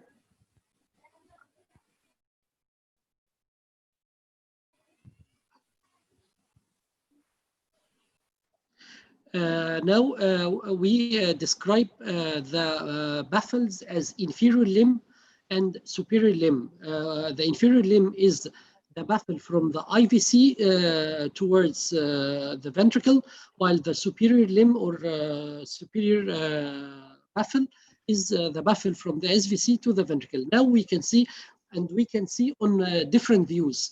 We cannot get in echo, unlike the MRI, so I can also demonstrate this. We cannot get it in the same view. So in the subcostal view, here is the subcostal view. We can see the pathway. This is the IVC, and this is the baffle here, Hatem. This is the baffle, and this is the opening towards the mitral valve. So this is the inferior limb or inferior baffle, and we can see that it is totally unobstructed. So that we can get it from the subcostal view. While the superior limb or the SVC limb, we can get it from the apical 5-chamber view, where we can see the baffle with a laminar flow. This is an apical chamber view. We can see the flow is laminar, unobstructed through the SVC towards the mitral valve. Sometimes we got some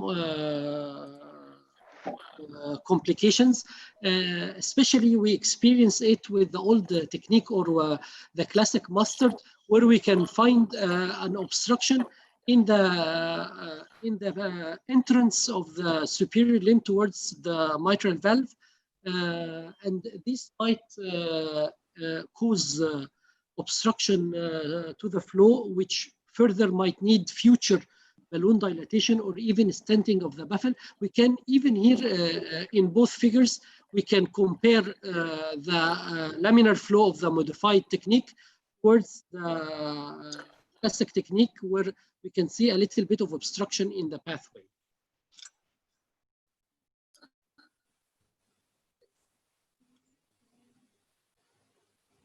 Any comment, Hatem, here? Thank you, Yasser, quite clear. May I ask something for Hatem and Yasser? So in the mustard, which is quite common nowadays to see more than the sunny, so actually we have synthetic material, what we call buffle, in superior vena cava and inferior vena cava, but not in the pulmonary veins. Pulmonary Not veins, necessarily synthetic, but they are pericardial patch, so they are biological native tissue from the patient. But as you say, not native atrial wall, so they do not contract. Yes, so they are passive channels. But there is no third buffle in the pulmonary veins. Pulmonary veins, something in the atrium. So we open, at least in the muster, we open the whole, both atria into a large, big cavity. We try to create 2 channels, and then the rest of the atrial wall will be the third channel into the This explains why we are not facing pulmonary venous buffle obstruction in mustard. So actually the obstruction you can still get. You can still have it, but less frequent than sunny. But as you say, the most common buffle obstruction in the mustard is the SVC channel into the mitral valve, while in the senning, the most common pathway obstruction is the pulmonary venous channel, which is actually quite a long pathway around the cave. I would add a comment here, Hatem and Soha. I would stress on one point that the baffles are for the systemic veins, the SVC and IVC, while the pulmonary veins, we name it a pathway or a venous channel, because it's not a baffle, it is the redirection. So it's quite different from the systemic baffles here. Agree. Yes, totally agree. So moving into the technique of the Rastelli operation, again, for everybody to remember, this is done for patients with TGA, VSD, irresectable fixed LVOTO obstruction, essentially with a small pulmonary valve. So instead of closing the VSD in the normal way, we redirect the LV intraventricular into the aorta by an intraventricular tunnel. So this is the patch of the Rastelli, and then we close the pulmonary route. We shut that off, and then we reconnect an RV to PA conduit from the free wall of the RV into the pulmonary bifurcation. So again, this is the surgeon view. We're looking here while patient legs are there. This is an incision into the right ventricle. And now we're looking into the VSD.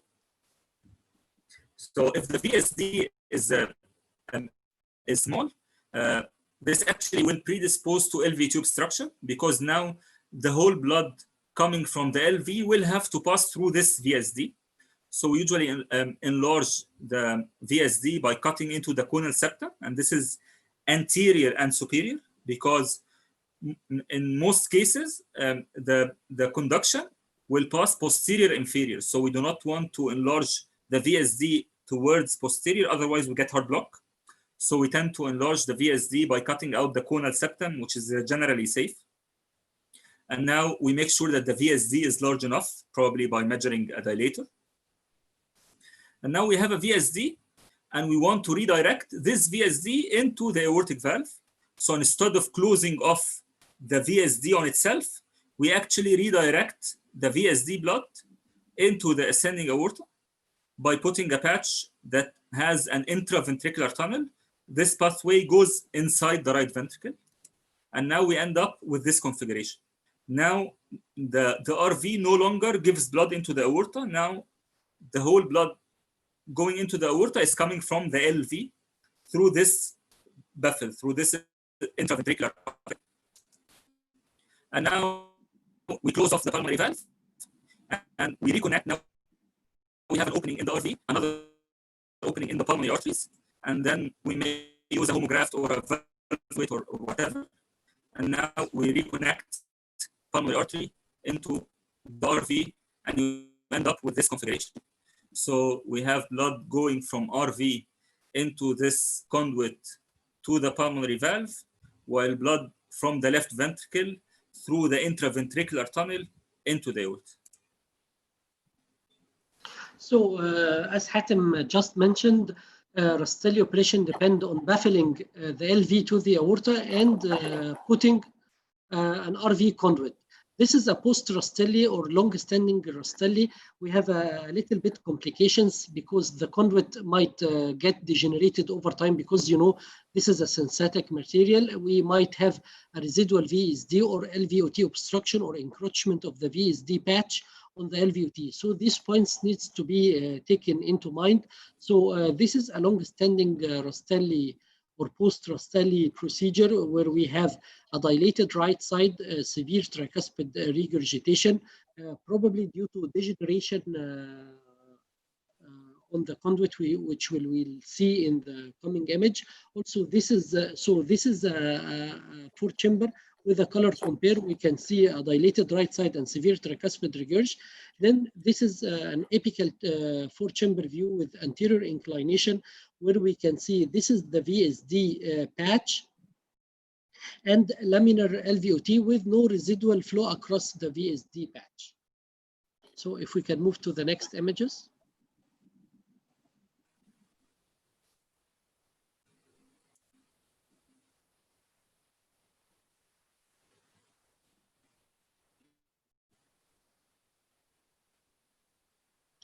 Okay, can we move to the next slide, Hatem?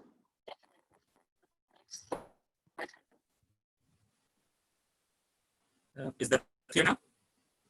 Yeah. We need to see the conduit degeneration. Can we move to the next slide?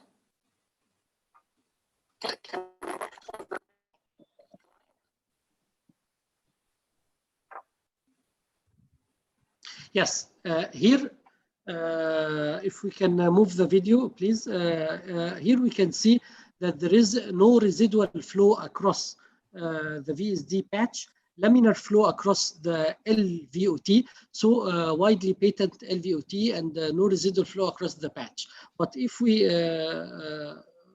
see this is the RV to PA conduit. This is the pulmonary bifurcation. This is the left pulmonary, this is the right pulmonary, and we can see that there is a free flow or free regurgitation across the conduit, which comes from a long-standing conduit without changing that conduit in the past. So these are points to be taken into mind.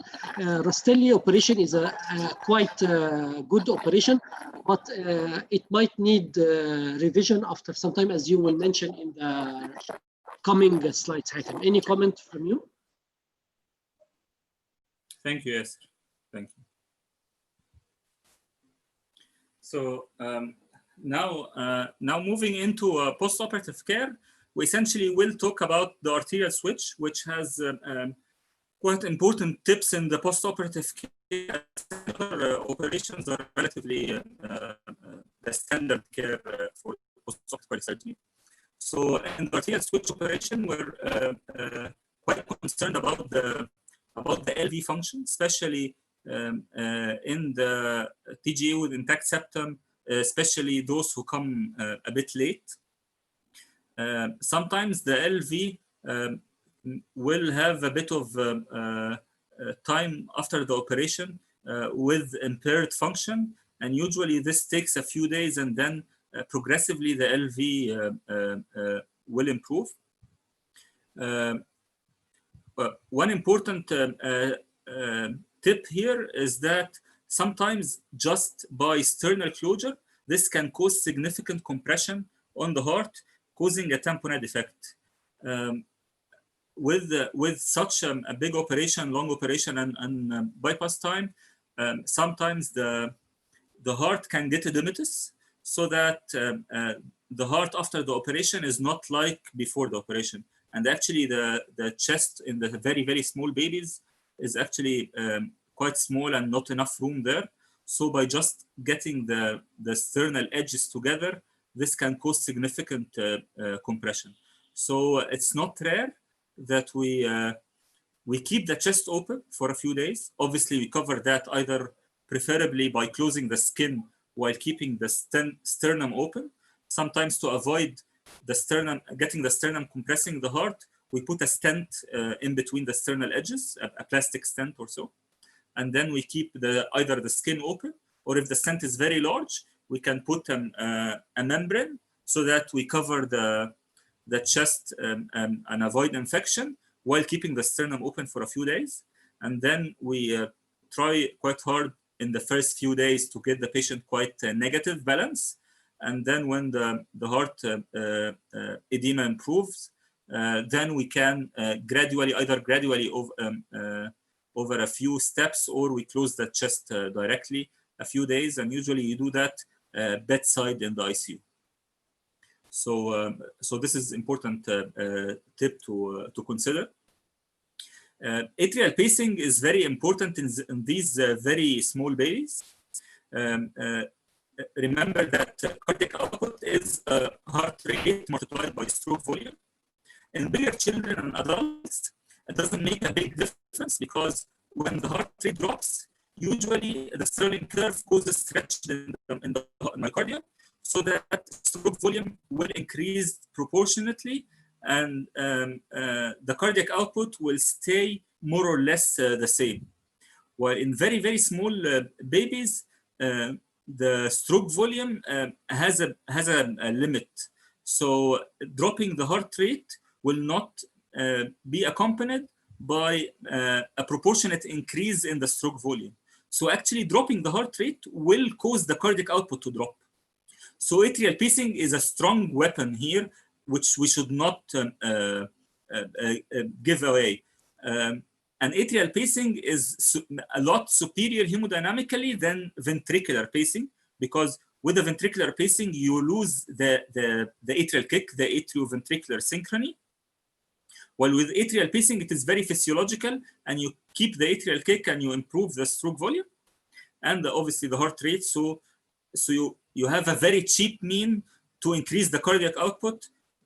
Always get patients after these operations with atrial pacing wires, and whenever the heart rate is less than 130 or 140, we start atrial pacing. We usually keep them on pacing atrial pacing AII on 140. This is quite common. Peritoneal dialysis had made a big difference in management of these patients. we just mentioned that fluid balance is very important. Patients can very quickly get over their stalling curve, and the left ventricle can fail with a few mils of extra fluids. In addition to the myocardial edema and the need for sternal closure, if we totally depend on urine output, this can be unreliable. Some patients might not get adequate urine output early on, and then you're not able to get a fluid out of the patient, and then they get acidosis and really suffer ventricular function. Peritoneal dialysis has helped massively in these patients. So every patient with arterial switch come out of theater with a peritoneal dialysis catheter that we surgically put under vision through the diaphragm. And we have a very low threshold to start peritoneal dialysis whenever we want to get the patient more negative, or if the urine output is not adequate for just a few hours. We do not consider starting peritoneal dialysis as the end of the story or the very poor sign. Actually, we use it liberally in these patients. Use of inotropes is a bit of controversial issue. Different centers use different inotropes. We very frequently use milrinone and noradrenaline. We try to avoid adding adrenaline because adrenaline increases myocardial oxygen demands, although it improves myocardial contractility. We try to depend on more milrinone and noradrenaline. We usually do not put adrenaline unless we really struggle coming out of bypass. Then we might use this as a last resort. But again, different centers have different policies. A really important thing here is try to make it easier for the left ventricle. The left ventricle suffers quite a lot in the first period. So try to avoid increasing the afterload for that ventricle. So we tend to keep the systemic blood pressure the lowest possible that maintains tissue perfusion. And then we assess tissue perfusion by different factors. So we depend on peripheral and core temperature, lactate, urine, although this is not totally reliable. Sometimes the urine is sluggish a bit, and we start peritoneal dialysis. So blood gases, lactate, venous saturation, which is also an important factor here, and peripheral capillary refill. So whenever the patient, regardless the number, if the patient is perfused, we keep the blood pressure low early on.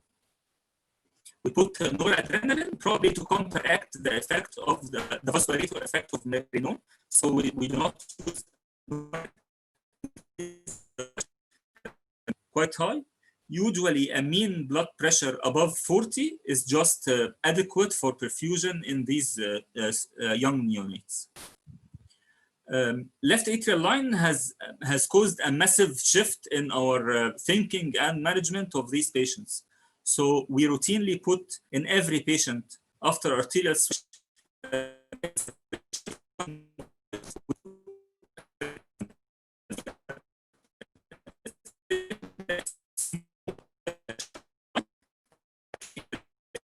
we get this out through the skin. We put a stitch around it so that when we take it out, it doesn't bleed. And then we massively depend on left atrial pressure after the operation, because it gives a direct idea about how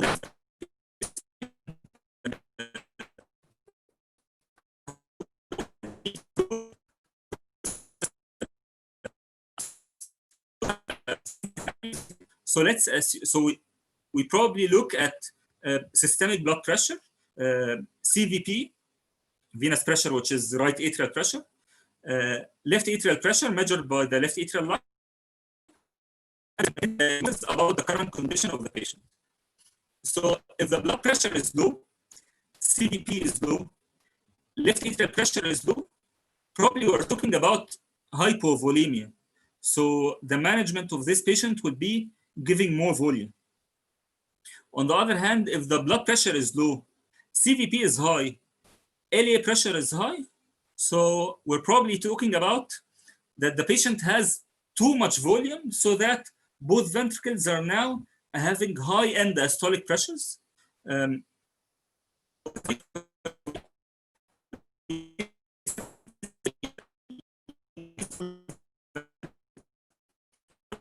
We're actually starting to decompensate with progressively dropping blood pressure. And the treatment was just that we aspirated direct aspiration of blood from the central line and discarding this blood. So like 5 mils and we see the response, 5 more mils and see the response. Sometimes we discard like 20 mils of blood, and then the blood pressure gradually improved on its own without giving any inotropes. This is very important to be considered here. Another scenario is having low blood pressure, low CVP, with high LA pressure. So now we're not talking about hypovolemia because CVP is low. Still, LA pressure is high, and this hints about LV failure. This can very often happen. So, these left ventricles are very sensitive to volume. So if they fail and we start giving them more volume, they will just go into cardiac arrest. So this is a serious condition. So the management of this patient is giving positive inotropes and not giving volume. On the other hand, if the patient has a high blood pressure, high CVP, and high LA, then this is probably low sedation, and especially if associated with tachycardia. So probably the treatment here is sedation. So I just want to highlight, without LA pressure, these two conditions are actually quite similar. Patients having low blood pressure, low CVP, so we tend to give volume. And in the hypovolemia, giving volume is the correct management. In LV failure, if we give volume, patients will go into cardiac arrest. So LA pressure has really massively helped with that.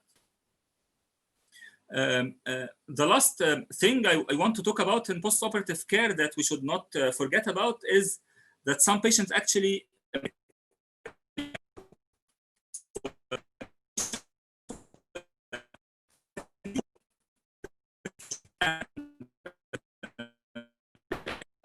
in spite of fluid management, atrial pacing, peritoneal dialysis, inotropes, including adrenaline, and then they are failing.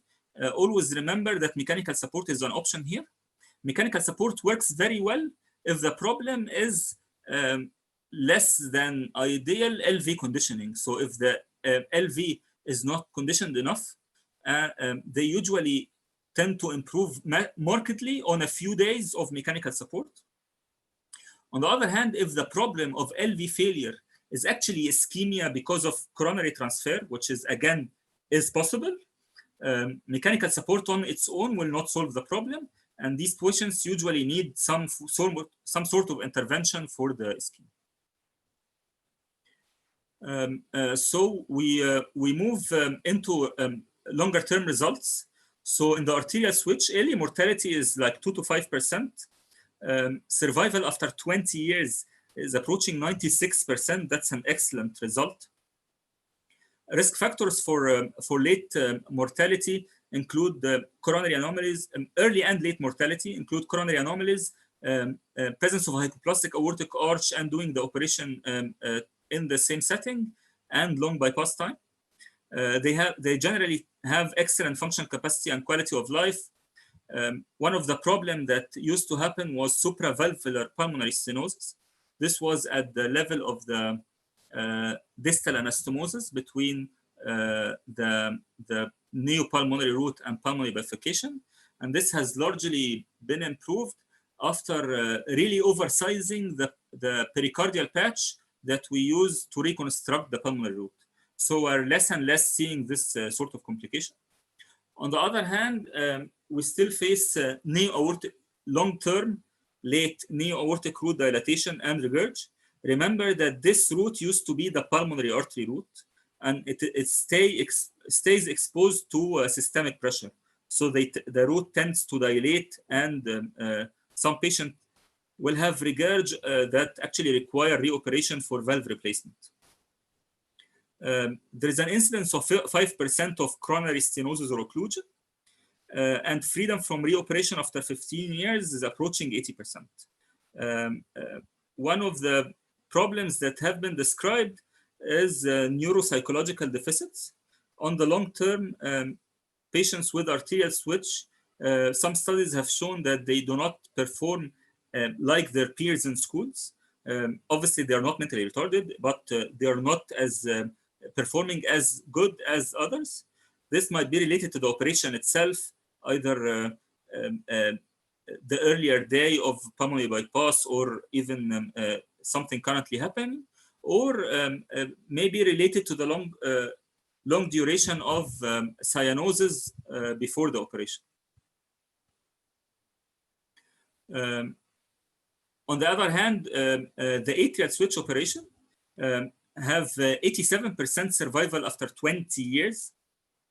Remember that these patients with TGA intact septum, had 90% mortality in the first year of life. So this is a massive change in the natural history. Not as good as the arterial switch, which is 96% after 20 years, but still good enough. 90% of these patients were free from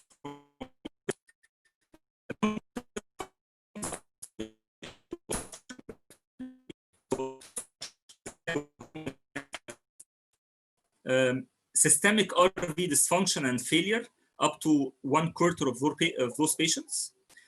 Systemic AV valve regurg, the tricuspid valve can have severe regurg. Arrhythmias, including AF and flutter, nearly 22% of patients required pacing. Up to 7% of patients had sudden death. So not ideal. And that's why we prefer doing arterial switch as much as we can. The Rastelli had the problems of baffle stenosis, which is LVOTO obstruction. So this is the intracardiac baffling from the LV into the aorta through the VSD. And the conduit obstruction, the RV to PA conduits. Early mortality is as high as 7%, actually quite higher than the arterial switch. After 20 years, nearly half of the patient will have died or had cardiac transplantation. This is a massive thing. So this is so much worse than the atrial and the arterial switch. Late mortality is mainly caused by arrhythmia, sudden death, and LV failure. After 15 years, nearly 80% of patients will have had re-interventions. Some will be for the LVOT and some will be for conduit obstruction. Maybe some of these can be dealt with percutaneously, not necessarily surgery. So this is a final summary for the TGA. TGA, intact septum, LV conditioned, arterial switch. LVD conditioned, either first stage, then arterial switch, or atrial switch. TGA VSD, unprotected, not Eisenmenger, arterial switch. TGA VSD, Eisenmenger, palliative atrial switch. LVOT obstruction, if dynamic, arterial switch. Resectable, then arterial switch and resection. If irresectable, then Rastelli, either directly or preceded by a BT shunt. Thank you very much. Thank you so much, Hatem, for a quite elegant and systematic illustration of all surgical techniques. I think you have reached all of our audience that we don't have questions. And for the sake of time, we need to move to the next part. Dr. Yasser, the mic is yours. Okay, thank you, Khaled.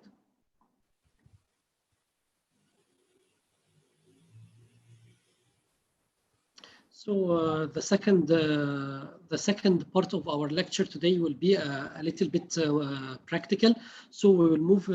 It is a case scenarios about the strategy we have explained in the last webinar and this webinar. So first case, we have a 10 days old neonate presented with cyanosis and oxygen saturation around 70 to 75%. He had a previous diagnosis of DTGA with history of Rashkin procedure 1 week ago. The patient was weaned from prostaglandin and was requested to be referred to a higher cardiac center for surgical consultation. So what are our surgical options in that case? Either arterial switch operation, atrial switch operation, two-stage switch, or Rastelli. So we will move to the image, then we will wait for results from the audience and we can have a discussion. So this is after the Rashkin procedure. This is a subcostal view where we can see a laminar flow across the ASD after doing the Rashkin procedure. Apical four-chamber view showed midline septum, thickened posterior wall, mildly dilated right side. From the long axis parasternal view, we can assume that we have a TGA due to the parallel pathway of both great vessels. This is the pulmonary, this is the aorta. The pulmonary arises from the LV with thick posterior wall and midline septum. Also, from the short axis view, we can see the aorta anterior and to the right pulmonary with the bifurcation posterior and to the left with both coronaries originating from the aortic bifurcation. And from the short axis parasternal view, we can see thickened posterior wall, midline septum, and adequate left ventricular mass for this case. So what will be our options for discussion? What do you think, Hatem? So we believe this is an arterial switch. So TGA with the conditioned LV. So probably an arterial switch for that. So this is the right answer. The other options are not suitable for this case because it is only 10 days. So we are in the critical period with the TGA and the intact septum. So the primary arterial switch operation is the right answer. Any comments? So we will move to the second case. 3 weeks old male child presented with cyanosis and desaturation. Oxygen saturation was measured around 65 to 70%. Pediatric cardiology consultation was done. Initial diagnosis was TGA, tiny PFO, intact interventricular septum, small closing PDE. So with this scenario, what will be the next step? We either do a Rashkin procedure, we either do a direct arterial switch operation, or we can start prostaglandin and prepare for Rashkin procedure. So what would be your opinion, Khalid and Hatem and so on? I think based on the patient condition being markedly desaturated and having an evidence from the echo of a closing PDA and closing PFO, I think the most suitable management for this baby would be prostaglandins and preparing for a Rashkin procedure. So obviously, if the operation is ready and actually quite easily accessible, go directly for the arterial switch. I mean, if the arterial switch is available in the same center. But on the other hand, if we need to transfer this patient, especially for a long distance, might not be very safe to do that without doing something to stabilize the patient. Exactly, but totally agree with you, Hatem. Totally agree with you, Hatem. If the patient is in the center, we will do direct arterial switch. But as Khalid said, if we are far away or the surgery service is not available, I would start prostaglandin to maintain the patency of the PDA and prepare for Rashkin procedure to do atrial septostomy. Okay. Yes. And also from the practical point of view, I mean, to put on peripheral cannula, just to start the prostaglandin might be the easiest way to do in any hospital. To save his life, yes. So this is after doing the Rashkin. We have subcostal view with bidirectional flow, laminar flow across the ASD, and we have established the diagnosis of DTGA with the pulmonary arise posterior from the left ventricle and the aorta from the right ventricle, with septum starting going towards the left ventricle. So we did a Rashkin procedure, which is the balloon atrial septostomy, but the patient had to stay on prostaglandin for another week, and then a second week in the hospital to recover from infection. So now we have been 6 weeks after initial diagnosis and the recovery from infection. He was referred for another higher cardiac center for possibility of surgical intervention. So what would be your options here? Is it arterial switch or atrial switch or two-stage switch or Rastelli? Would you like to have a comment? Ask our colleagues to vote also. We ask our colleagues in the YouTube to vote also, so we can follow the. Yes, sure. Yes, yeah, sure. Yes, so we will see further image, and then we have a judgment.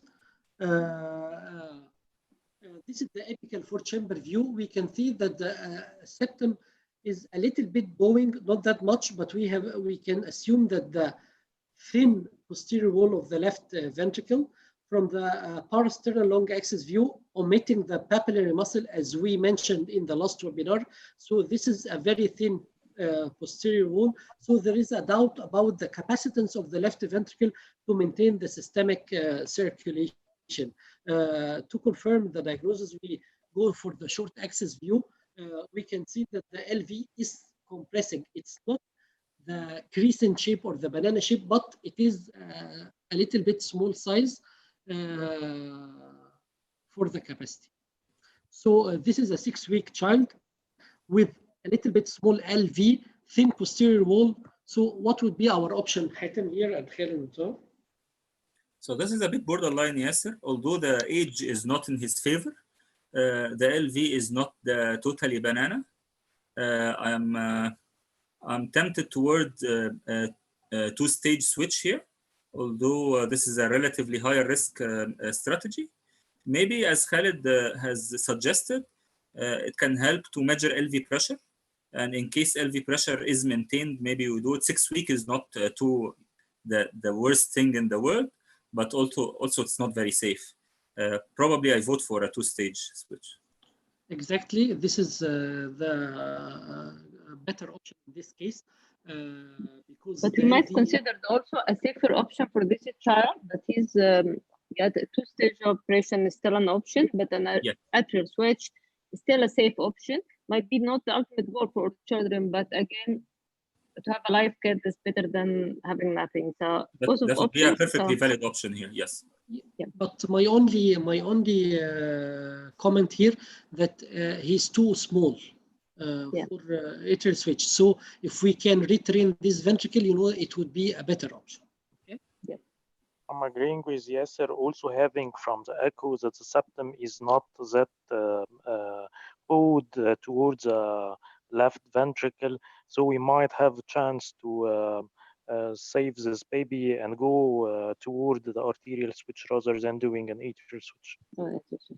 Yes.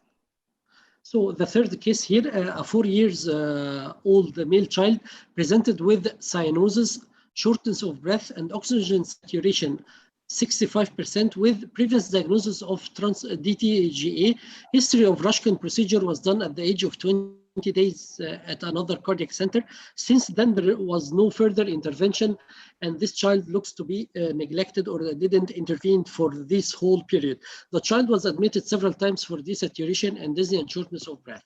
So this is our options: arterial switch, atrial switch, two-stage switch, or Rastelli. So we will move for the image, and then we can take votes and opinion. So this is the subcostal view.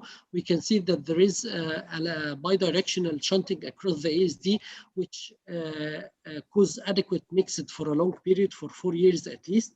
But we can see that the LV is from the apical fourth chamber is totally compressed with the crescent shape or a banana shape. The ventricle and the septum is being pulled and pushed towards the LV and the dilated right side.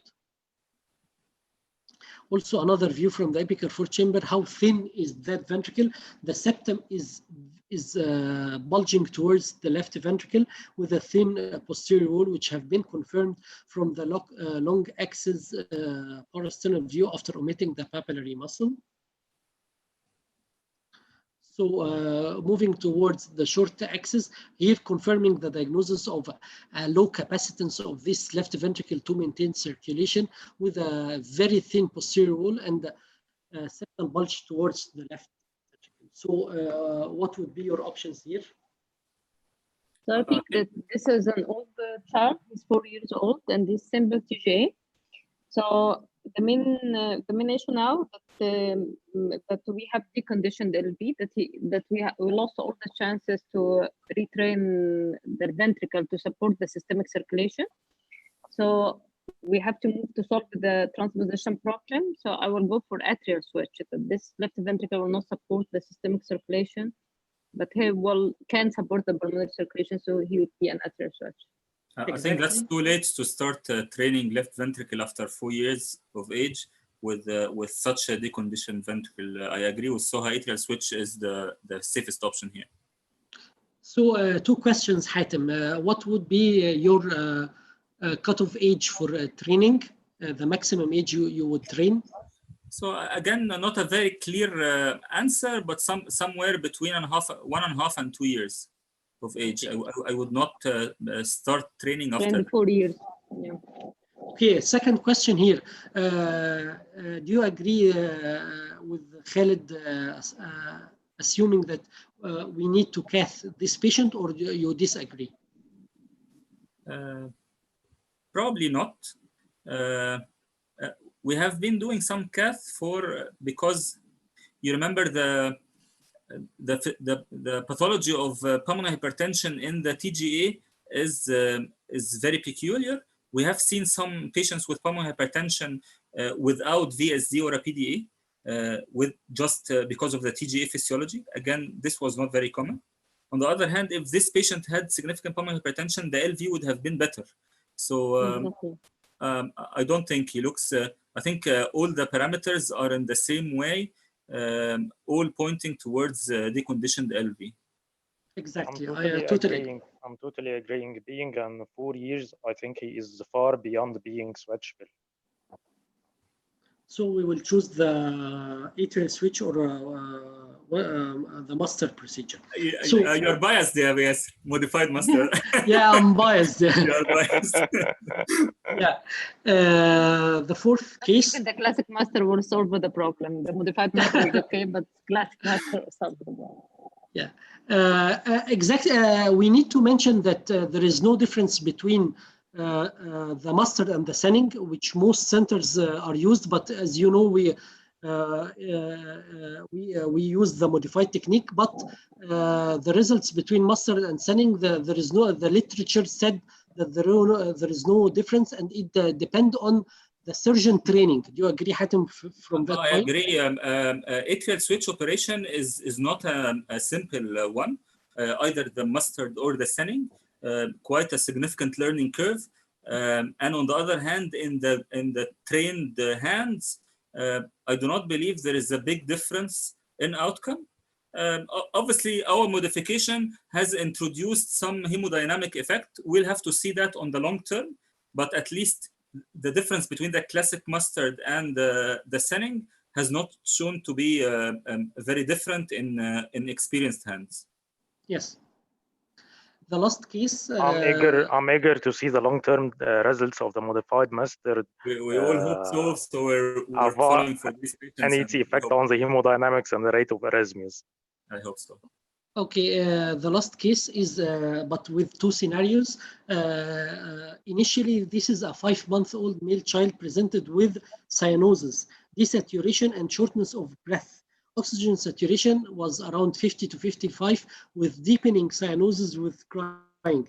His body weight was 3.5 kilogram and cardiology consultation was done. Echo showed the following findings. We have DTGA with a ventricular septal defect, fixed valvular and subvalvular obstruction. This is the pulmonary originating from the left ventricle, and this is the right ventricle giving the aorta. And when we put the color, we showed that there is right to left shunt across the VSD with a fixed obstruction at the valvular and subvalvular level with estimated peak gradient around 90. So what would be our options in 5-month-old with low saturation and DTG and VSD and fixed LVOT obstruction? Is it arterial switch? Is it a BT shunt? Is it a Glenn or two-stage switch? Or Rastelli? So TGA VSD PS, TGA VSD LVOT obstruction, which is fixed and probably irresectable. This is a small valve. So probably the pathway of the Rastelli, but the baby is too young for that. He's just 5 months. So I would vote for doing a BT shunt first to improve the saturation, get the patient to grow older. But I believe the anatomy is suitable for a later Rastelli. Exactly, Hatem. That was the option. This is the short axis suprasternal view where we can see the right pulmonary, and this is the shunt. This is the flow of the right BT shunt from the aorta to the pulmonary. I would emphasize, because for our audience, that in that case, if you find these cases adequate for biventricular repair later, please do shunt, because some centers do Glenn directly. But this patient has a chance to have a biventricular repair in the future. So this patient had exactly what you said, Hatem, BT shunt. Yes, sir. I have a question here. Why you didn't put an Rashkin as an option to increase saturation in such patient? This patient had a Rashkin, but you know that the problem in the TGA is a problem of mixing. Mixing was being sorted out, but still due to the fixed outflow tract obstruction, he cannot have adequate saturation. Okay? The VSD in these patients is large enough, and they do not have a very strong streaming because of the severe PS that actually redirects most of the blood into the aorta already. So it's not that big problem of the mixing. A lot of blood goes from the LV through the VSD into the aorta because it cannot pass through the pulmonary because of the severe pulmonary stenosis. But on the other hand, the real problem here is the low pulmonary flow. So the BT shunt is solving the problem of the low pulmonary flow rather than a mixing problem. Okay. The same case, 5 years old, with history of previous operation, which we have seen BT shunt at the age of 9 months. Since then, he has been following up regularly at a cardiac center, but 6 months before presentation, started progressive dyspnea and increasing of cyanosis. Now need to be evaluated for further option. So what would be our option? Patient referred by history of DTGA VSD-PS and did a BT shunt 5 years ago. So we have either arterial switch, atrial switch, two-stage switch, or Rastelli. So we will see the image and we can discuss together. So this is a subcostal view with adequate both ventricles. The AV valves are not crossing to the other side. The aortic pathway is patent. Also from that view, we can see that the pathway from the LV to the aorta is laminar or unobstructed. And you can see that the pulmonary valve is very small and probably not suitable for neither to be an aortic or a pulmonary valve after the repair. Exactly. So I don't think neither arterial switch, either a single stage or a two-stage, or an atrial switch should be an option here. Yes. Two adequate ventricle, no AV valve abnormality, because in this option we would emphasize the possibility of septation, and the aortic pathway, the LV to the aortic pathway, is laminar in all views. So this is also the parasternal view with inclination, and to evaluate the aortic pathway to the aorta from the LV. So I think we had reached a decision. This is a TGA with a VSD and fixed pulmonary stenosis and the patent pathway to the aorta with previous BT shunt. Yeah. So I think he's suitable for Rastelli I procedure. wrote You for the agree? Rastelli, yes. Yeah. Yes. Okay. I have to comment here, Yasser, that whenever we offer an palliative treatment for children like PT shunt, so we have to keep an eye for the antiplatelets to avoid the obstruction or thrombosis in the PT shunt, and to buy more time for them. And being cyanotic after a couple of years is not a surprise, because the shunt is really small for the babies, who in this case he had the shunt when he was 9 months. So the biggest shunt the surgeon can offer is just 6 millimeter, which the children will grow out of that. So whenever we offer them a palliative treatment like BT shunt, we have to keep them closely follow up for their antiplatelets, because we have to adjust the dose. And at a certain point, they will grow out of this shunt, and we have to offer them the second stage, like you showed us beautifully. The Rastelli was an option for this case.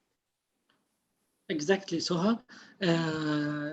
Also, the problem of this patient that as they grow, the flow of the shunt decreases by time, or they become oxygen needs becomes more than their shunt adequacy. Also, I emphasize that all these patients should be on antiplatelet medications, especially aspirin, till adequate weight and age for Rastelli. Otherwise, we will be keeping the revision of the shunt, which we doesn't need in that patient. So the Rastelli will... Exactly as Soha said, because the dose of aspirin is per body weight, and so when the patient grows older, his original dose might be not enough for him. So we need to upgrade the dose, exactly as Soha said. Okay. A very good comment, especially talking about the size of the MPT shunt, and keeping in mind that it's not a fate. It is just a bridge, and we were justified to choose doing an MPT shunt because we were planning from the first to do an Rastelli having an TGA VSD with a fixed LVO obstruction. So we are obligated to do a Rastelli, and the MPT shunt were just for palliative to improve the cyanosis, and it is again a bridge for doing Rastelli. It's not a fate. Yes, I agree totally, Khaled. So the last entity in TGA, which we have discussed along the two webinars, is the TGA with dynamic obstruction.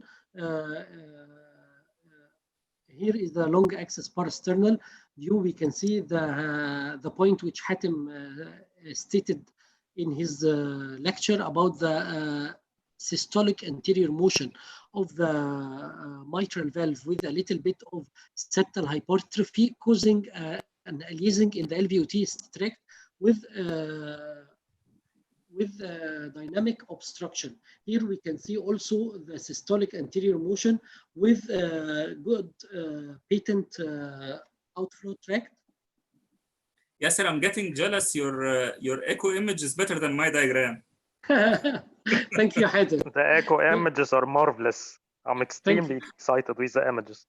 Thank you, Khaled. Thank you so much. So this is the 5-chamber view, where we can see the aliasing starts just at the level of the mitral valve due to the systolic anterior motion, which could very obvious here with the septal hypertrophy. So what would you do, Hatem, in such dynamic obstruction?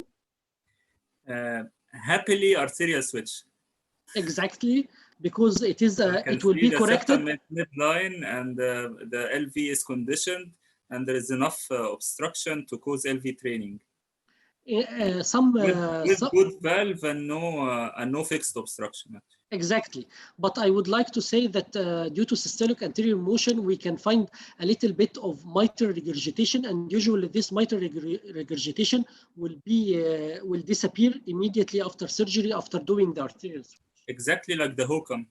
Yes. Once you correct the dynamic factor, the septum is away from the anterior mitral leaflet.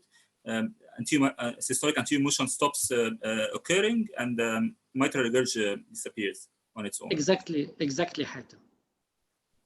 And thank you for listening. Having 3 cardiologists with you, Hatem, we would also be happy for you to do an arterial switch for the last patient. Any comments from the panel? I have finished my cases. Thank you so much, Yasser. Yasser. Extremely excellent and marvelous echo images. You did a great job, you and Hatem, all over the two parts of the TGA webinar. Thank you. Extremely There's the last happy question. working with you.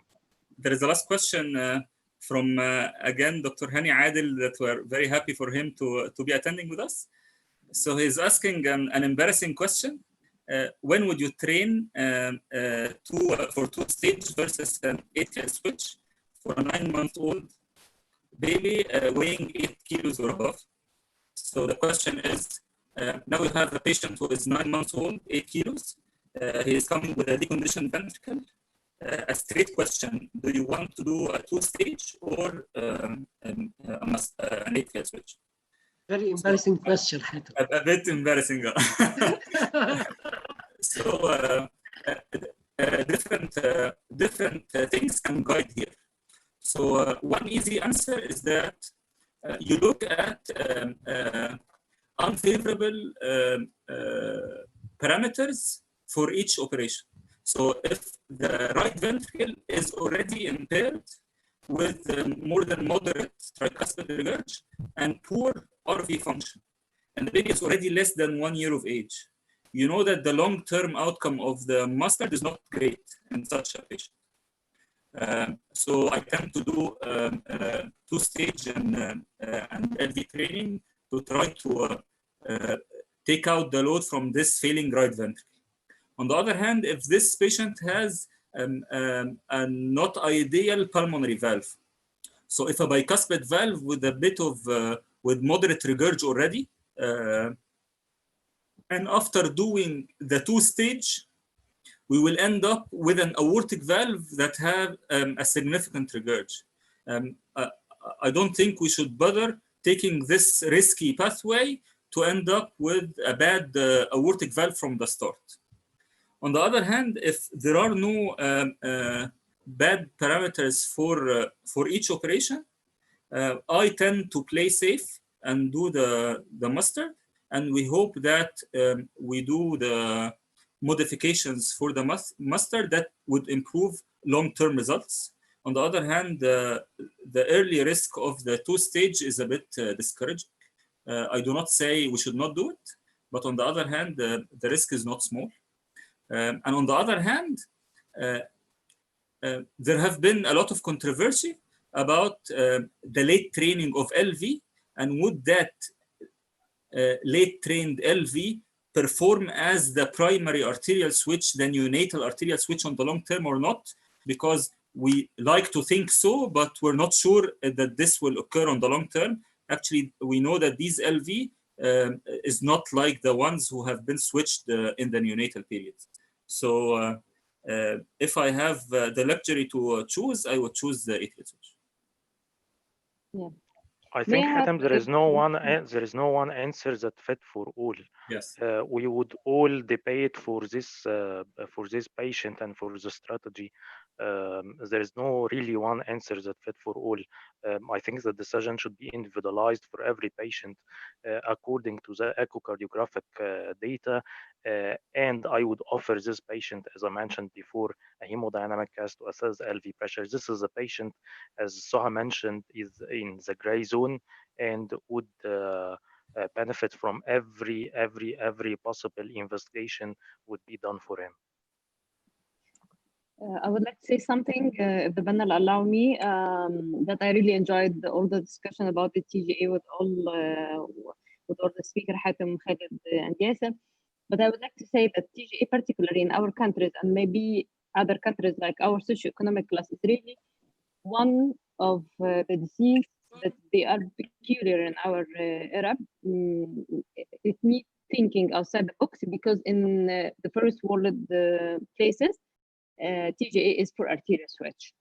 In our countries, unfortunately, we have many neglected patients. So if I have a message for all the cardiologists, think again about the TGA who is presented to you with saturation of 50 or 60.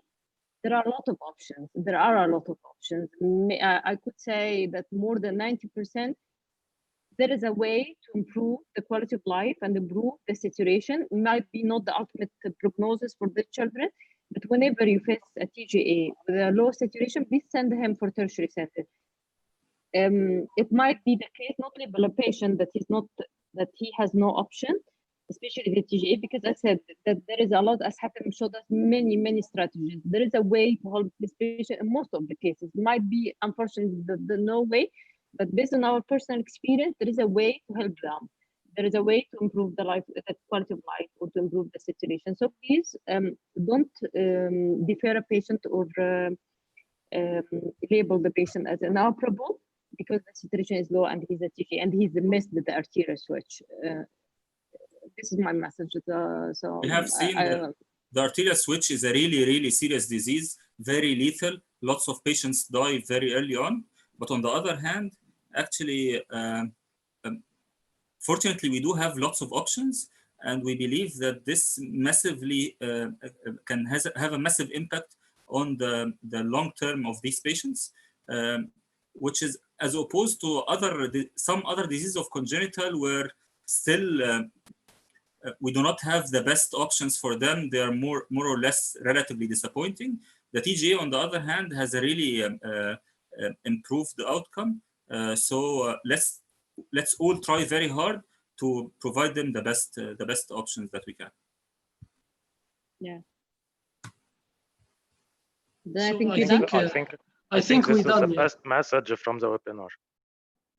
Thank you. Thank you all, and a long marathon to go through, but I hope everybody enjoyed, like I enjoyed discussing with you all. Thank you very much. You did it very well, Hatem. Thank you. Thank you all. Thank you so much, everyone. Thank you so much, Soha. Thank you so much, Khalid Shams. Thank you so much, Yasser. Thank you so much, Hatem. This has been a very educative discussion. I enjoyed it so much today. I had a very long operating day. I just arrived home 30 minutes ago, and I'm watching the full webinar, falling asleep, but actually I cannot fall asleep because I enjoyed so much. I learned a lot.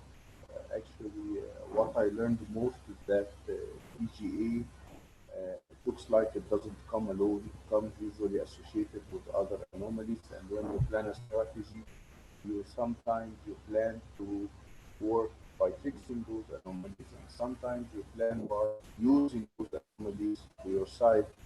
Like when you have a fixed obstruction, then you can use this fixed obstruction as something on your favor, and ending up with a modified procedure that helps you through the fixed obstruction and fixing or redirecting the direction of blood properly.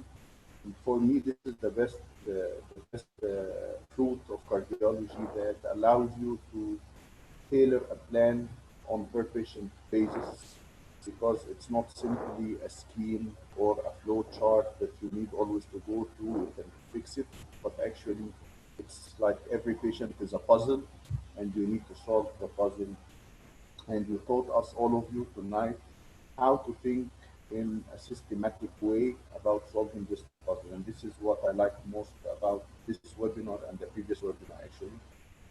Thank you so much for the TGA team, Khalid, Hatem, Yasser, Soha, and previously Sarah. You did a great job. And actually, next Saturday, by the way, will be the second day of Eid al-Adha, so we will be on vacation.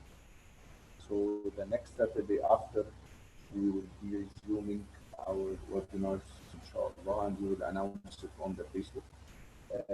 Next Tuesday, we have a very interesting webinar in the bifurcation course. It will be about left main intervention, and we will go through a critical appraisal of the famous DK Crush 5 trial, and we will show cases where left main intervention was debatable between intervention and surgery, and how we decide about those cases as well. Next Thursday will be a very big surprise. We will have a very interesting session about mitral regurgitation, the percutaneous management. So we will have 2 foreign speakers. We have Professor Özgün Tok from Turkey. She will be giving us a 3D conceptual echo, very operative evaluation of mitral regurgitation prior to intervention. She is currently in England. She is the European Association of Cardiovascular Imaging Ambassador. So this will be a very interesting lecture. And this will be followed by another case presentations by Professor Abdeladir Al-Manafi from USA. He will show us several patients that how to decide and how to deal with the mitral clip procedure. So do not miss next Thursday webinar at 9 p.m. inshallah. I'm so glad to have you all on board. Thank you all the speakers, all the audience, all the CEC board, and hopefully see you next Tuesday inshallah. Bye-bye. Thank you. Thank you.